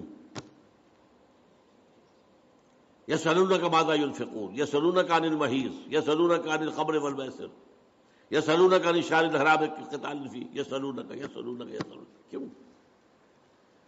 جب اندر پاک ہو گیا ہے اب اس کی طلب جو ہے صادق ہے، اب اس کے اندر صحیح بات کی طلب خود پیدا ہو رہی ہے۔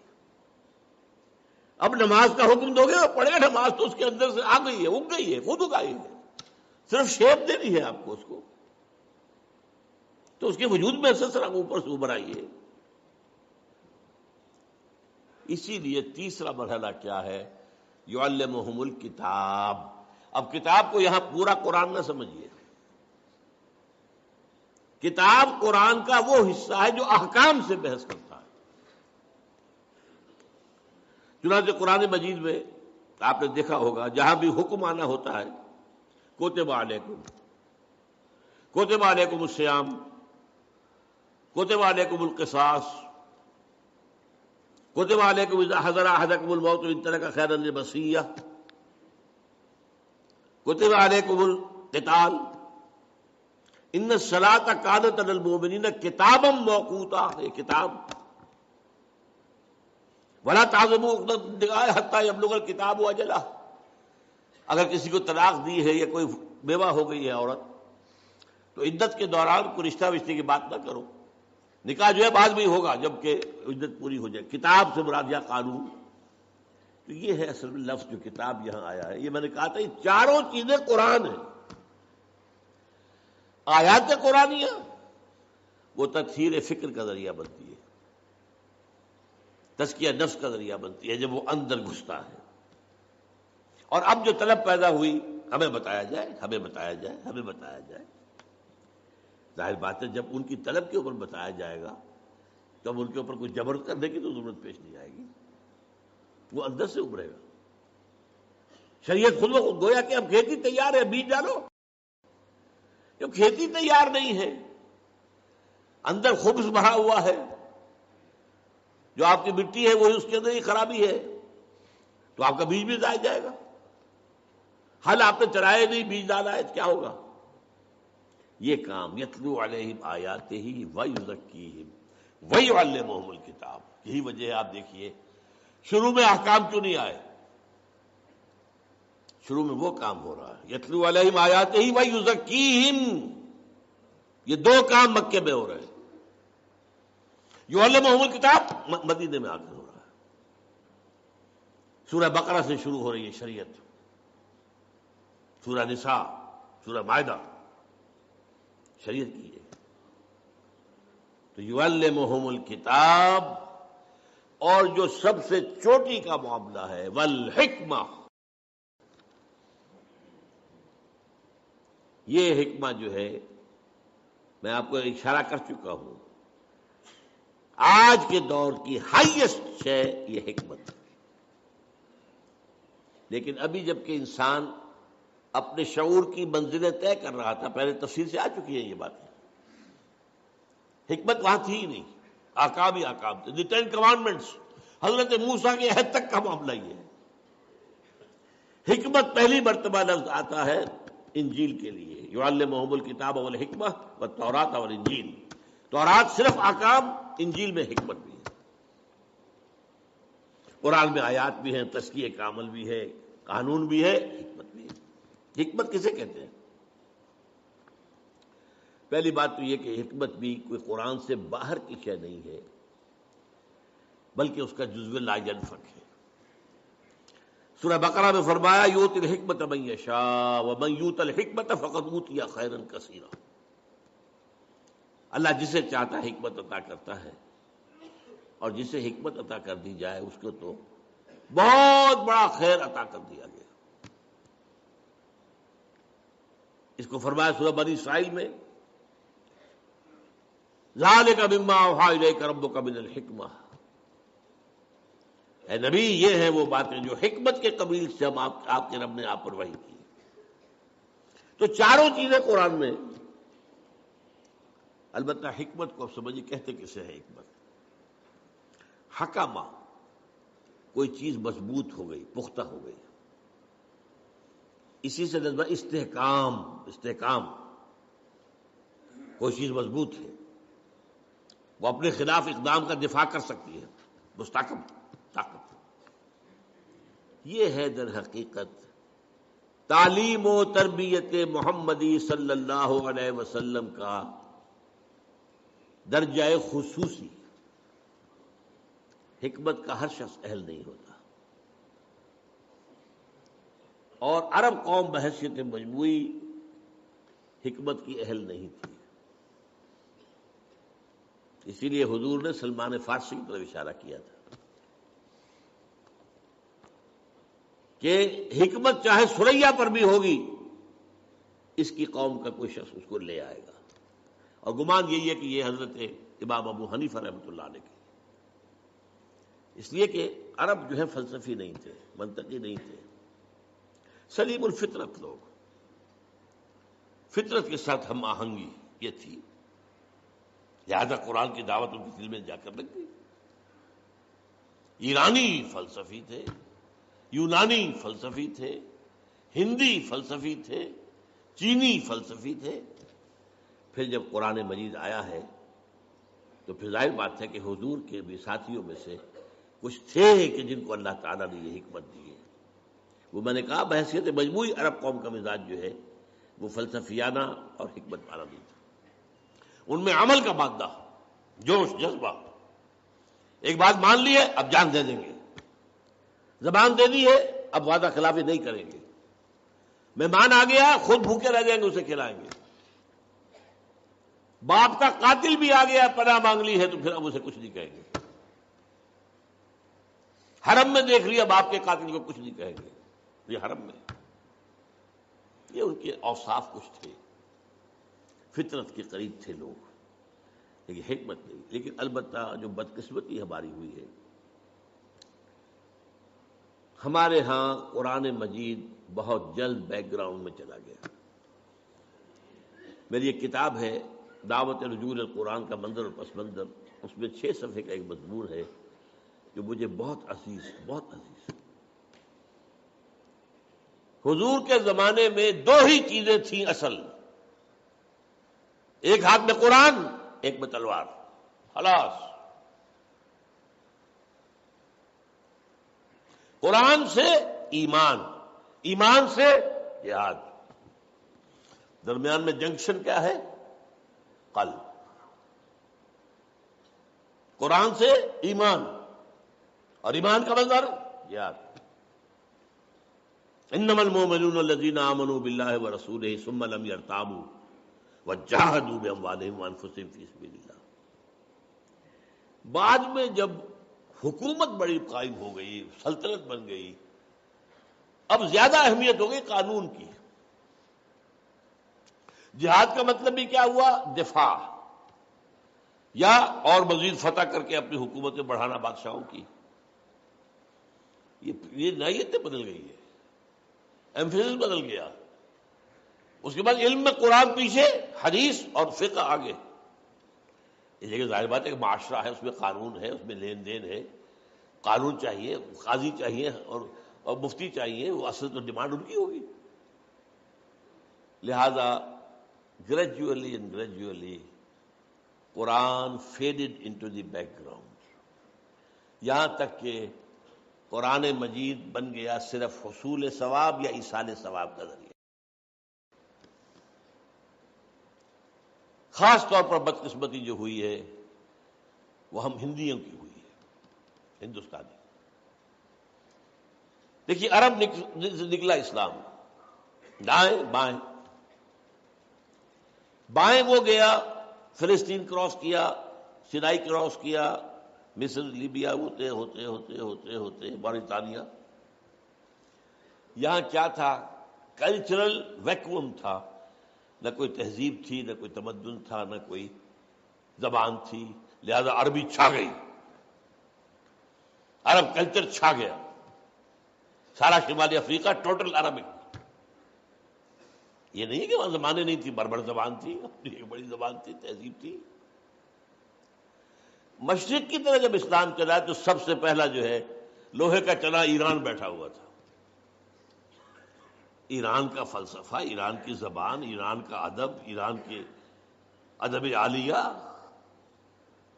لہذا یہاں وہ جو تہذیب اور تمدن عربی تھی وہ کچھ دلدل میں پھنس گیا۔ ایرانی تہذیب، ایرانی زبان، اور اس کے بعد آپ کو معلوم ہے آگے جتنا اسلام گیا وہ فارسی زبان کے ذریعے سے گیا۔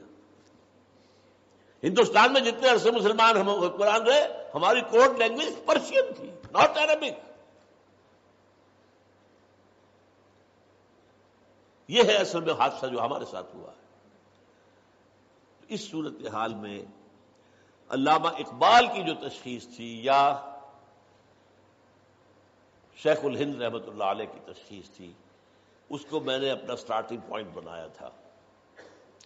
جب 5ویں جماعت میں پڑھتا تھا، مجھے میرے بڑے بھائی صاحب نے لا کے دی تھی بانگ درا، اور میں پڑھتا تھا اس کو، کچھ ترنم سے پڑھتا تھا، کچھ کیونکہ ترنم دے رکھا تھا اللہ نے مجھے، اب تو نہیں ہے، تھا کبھی تو سمجھ میں آتا بھی تھا، نہیں بھی آتا تھا، لیکن ایک شعر چپک گیا، وہ زمانے میں معزز تھے مسلمان ہو کر اور تم خار ہوئے تاریخ قرآن ہو کر۔ دس از دی اسینشل ریزن زوال اسلام قرآن مجید سے دوری۔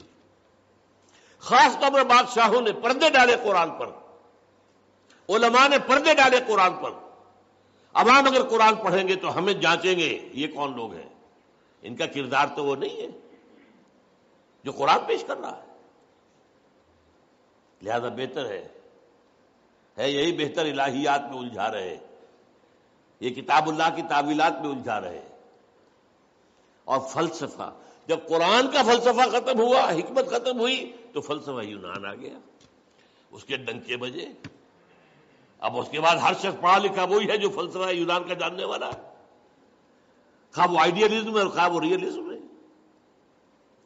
یہ ہے اصل میں ہمارے ساتھ جو حادثہ ہوا۔ اقبال وہ شخص ہے کہ جس نے کہا کہ یہ سارا معاملہ اب اگر گر تو بھی خواہی مسلمان زیستن نیست ممکن جز قرآن زیستن. پلٹو اس کی طرف. اور فارسی میں جو بات اس نے کہی، خار از محجوری قرآن شدی، اے مسلمان امت تو جو ذلیل اور خار ہوئی ہے وہ قرآن کو ترک کرنے کے باعث. شکوہ سنجے گردش دوران شدی، خام خواہ شکوہ آسمان کا، گردش فلک یا دوسروں کا شکوہ. اے تو شبنم بر زمیں افتندئی در بغل داری کتاب زندہ. یہ کتاب زندہ ہی ہے، اسی کے لیے رجوع. یہ میں نے جو اپنے 50 برس بسر کیے ہیں علی وجہ البصیرت کیے ہیں، یوں نہیں کیا ہے. یہ کوئی میرا پیشہ نہیں تھا، یہ کوئی میرا جو ہے میں کوئی دارالعلوموں کے پاس جو ہے فارغ التحصیل نہیں تھا. یہ کوئی روایتی درس نہیں تھا، یہ روایتی درس نہیں ہے. یہ احیاء اسلام اگر اب ہونا ہے اور اب اگر کوئی پیش رفت ہونی ہے کہ وہ جو نظام خلافت ہے دنیا میں قائم ہو تو اسی کے ذریعے سے ہو. اب تھوڑی سی بات کر کے بات ختم کر رہا ہوں. میں تربیت کے اندر تنظیم کا لفظ بھی آیا تھا، اس پر ابھی گفتگو نہیں ہوئی ہے. میں نے کہا تھا نا کہ انقلابی جماعت جب تک منظم نہ ہوگی اس کی تو فوج کی طرح کی تنظیم ہونی چاہیے. جیسے فوج میں ہوتا ہے کہ there is not to reason why, there is but to do and die. کوئی اگر سپاہی جو ہے پوچھے اپنے افسر سے کہ جناب پہلے مجھے بتائیے یہ حکم کیوں دے رہے ہیں آپ، واٹس دی وزڈم، کیا حکمت ہے اس میں، تو یہ فوج کہلائے گی، کیا کہلائے گا. یہ تمہیں ٹکرانا ہے حکومتوں سے، تمہیں انقلاب لانا ہے، اسٹیٹس کو ختم کرنا ہے. ظاہر بات ہے جو نظام ہے اسی کو پروٹیکشن دینے والے اوپر بیٹھے ہوئے ہیں. فوج بھی انہی کا حکم مانے گی، ایک حد تک تو مانے گی. ایک وقت میں آ کر البتہ ہو سکتا ہے وہ ہاتھ اٹھا دے کہ مزید ہم نہیں مار سکتے. کب تک ماریں گے؟ لیکن یہ کہ شروع میں تو مارے گی لازمن مارے گی. تو اگر تمہیں ان کا مقابلہ کرنا ہے تو یو ہیو ٹو بی اسی طرح کا ڈسپلن ہونا چاہیے. آرمی ڈسپلن، ملٹری ڈسپلن اگر نہیں ہے تو آپ انقلابی عمل کی طرف آگے نہیں بڑھ سکتے. اور اس کا نام ہے قرآن مجید کی اصطلاح میں سمع و طاعت، لسن اینڈ اوبے. بالکل وہی انگریزی کا لفظ ہے، listen and obey. Charge of the light brigade ایک نظم مجھے بہت پسند ہے. کسی غالباً یہ جو خانہ جنگی تھی امریکہ کے اندر اس کے دوران کا واقعہ ہے کہ 600 سواروں کا ایک دستہ تھا، اسے حکم دیا گیا چارج دی لائٹ بریگیڈ. یہ لائٹ بریگیڈ جو ہے چارج کرے، حملہ کرے. اور انہیں معلوم تھا cannons to left of them, cannons to right of them, cannons in front of them. اس میدان کے داہنی طرف بھی توپیں لگی ہوئی تھی، بائیں طرف بھی توپیں لگی ہوئی تھی، سامنے بھی توپیں تھی. Volleyed and thundered. توپیں جو ہے وہ گولوں کے بوچھار کر رہے ہیں، اور تھنڈرڈ جو گولوں کی توپوں کی آواز ہوتی ہے. تو خیال یہی ہوا کہ someone has blundered، کسی نے بڑی غلطی کی.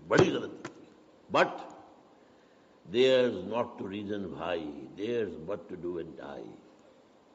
So into the valley of death rode the 600. 600 کے 600 ختم. آرمی اس کا نام ہے. اس نظم جماعت کے لیے قرآن مجید نے سمع و طاعت کی اصطلاح استعمال کی. البتہ اس میں تربیت کے 2 آتے ہیں مرحلے. پہلا مرحلہ کیا ہے؟ No formal organisation whatsoever. You have come to believe in Muhammad sallallahu alaihi wasallam that he is the messenger of Allah. You have to obey him. That's all. ایمان کا تقاضا، یہ ایمان بالرسالت کے اوپر ہے کہ جو نظم قائم ہو رہا ہے.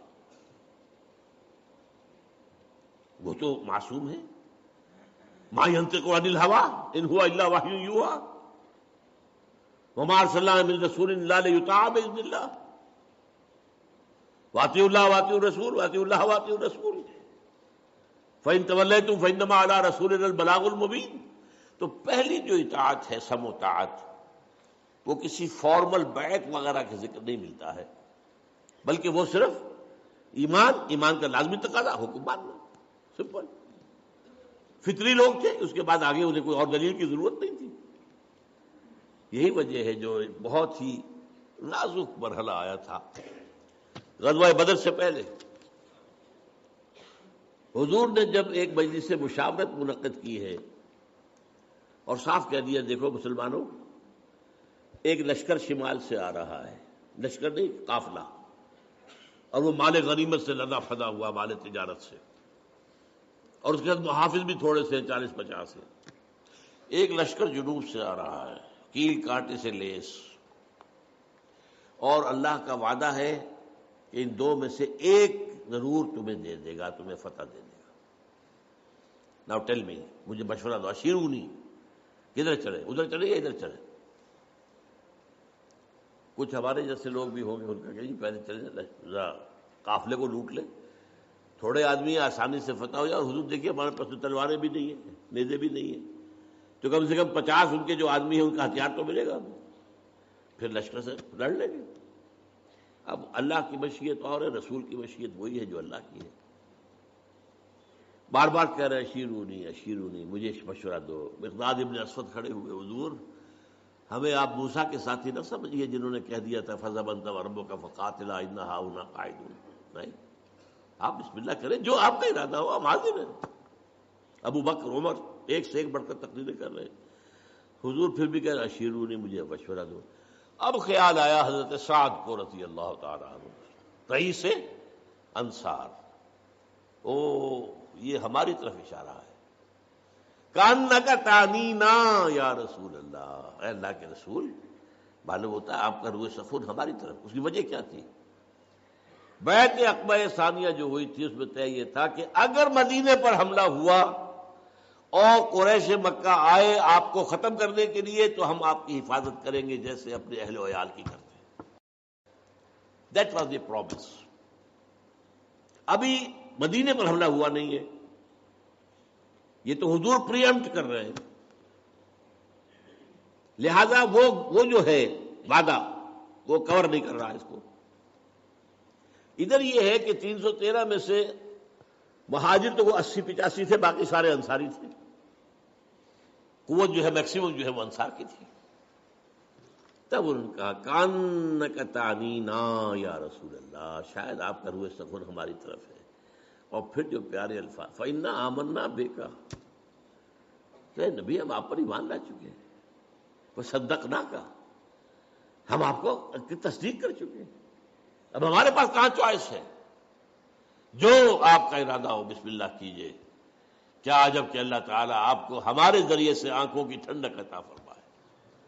اور اگر آپ برق غماد تک پہنچ جائیں گے تو ہم بھی اپنی اونٹنیوں کو دبلا کر دیں گے، پہنچیں گے وہاں تک. اور اگر آپ سمندر کے کنارے کھڑے ہو کر آپ نے اپنی سواری سمندر میں ڈال دی، ہم بھی ڈال دیں گے. تو بہرحال اصل جو بنیاد جو تھی سم و طاعت کی وہ تھی رسالت پر ایمان. لیکن پھر جب بات پھیلی ہے، آگے بڑھی ہے، تنظیمی ڈھانچہ بڑھا ہے، پھر جب کہ مکے سے نکل کر بعد مدینے میں پہنچ گئی ہے، اب آپ نے بیعت کا انسٹیٹیوشن شروع کیا. اور اس میں جو بیعت ہے وہ نوٹ کر لیجئے، اس سے زیادہ پروفاؤنڈ حدیث کا تصور میں نہیں کر سکتا. A full constitution of a revolutionary party, کتاب لکھی جا سکتی ہے اس پر. حضرت عبادہ ابن ثابت فرماتے ہیں رضی اللہ تعالی عنہما، اور یہ متفق علیہ روایت ہے بخاری اور مسلم دونوں کی، بایعنا رسول اللہ صلی اللہ علیہ وسلم علی السمع والطاعت فی العسر والیسر والمنشط والمکرہ وعلی اثرۃ علینا وعلی لا ننازل امر اہلہ وعلی نقول بالحق اینما کنا لا نخاف فی اللہ لومۃ لائم. 10 آئٹم ہم نے بیعت کی تھی اللہ کے رسول سے، آپ کا ہر حکم سنیں گے اور مانیں گے، چاہے مشکل ہو چاہے آسان، چاہے ہماری طبیعتیں آمادہ ہو چاہے ہمیں اپنی طبیعتوں پر جبر کرنا پڑے. اگر آپ کی رائے بھی وہی ہے جو حضور کا حکم ہے تو آپ کا کشادہ ہوگا سینہ. اگر آپ کے خیال میں رائے کوئی بہتر کوئی اور تھی تو پھر یہ کہ آپ کو اپنی طبیعت پر جبر کرنا ہوگا، ماننا پڑے گا. چاہے آپ دوسروں کو ہم پر ترجیح دے دیں، ہم یہ نہیں کہیں گے کہ ہم آپ کے پرانے خادم یا آپ نے نیو کمر کو ہمارے اوپر امیر کیسے بنا دیا، اور جسے آپ امیر بنائیں گے ان سے بھی جھگڑیں گے نہیں، ان کی بھی اطاعت کریں گے. ہاں جہاں بھی ہوں گے ہم حق بات کہیں گے، ضرور مشورہ اپنا ضرور دیں گے، اور ہم کسی بھی ملامت کرنے والے کی ملامت کے خوف سے اپنی زبان بند نہیں رکھیں گے. This is the most profound constitution of حزب اللہ. اتنی لمبی حدیث، اور ہمارا افلاس، ہماری بدنصیبی، ہماری بدبختی کسی مذہبی جماعت کا بھی دستور یہ نہیں ہے. کس قدر ناقدری ہے، چھوٹی چھوٹی حدیثوں کے اوپر کفر کے فتوے دے رہے ہیں. یہ رفع یدین نہیں کیا، یہ غور ہو تم غور ہو، یہ کیا تم نے آمین بالجہر کہہ دیا، تم دفع ہو جاؤ، ہماری مسجد سے نکل جاؤ. چیزوں یہ حدیث عبادہ ابن ثابت کی متفق علیہ، اتنی مفصل. یہ ہے اصل میں وہ نظم، اور اس میں جو اصل کام ہوا ہے وہ میرا اگلے لیکچر کے اندر اس کی وضاحت ہوگی. اس ڈسپلن کی مشق کیسے ہوئی، میں صرف اشارہ کر رہا ہوں اس وقت. 12 برس تک مکے میں حکم یہ تھا کہ مسلمانوں، چاہے تمہارے ٹکڑے اڑا دیے جائیں، تمہیں زندہ جلا دیا جائے، تم ہاتھ نہیں اٹھاؤ گے، کوئی جوابی کارروائی نہیں، no raising of hands even in self defence. یہ تصادم جو میرے اگلی تقریر کا جو عنوان ہے اس کا اہم موضوع یہ ہے. اس پر عمل کرنا سوچ لیجئے کہ یہ اس سے بڑی ٹریننگ جو ہے سم و طاعت کی ممکن نہیں. اب بلایا جا رہا ہے خباب الارض کو، آؤ، آ گئے. ان کی نگاہوں کے سامنے دیکھتے انگارے بچھا دیے گئے. اتارو کرتا، اتار دیا. لیٹ جاؤ، لیٹ گئے.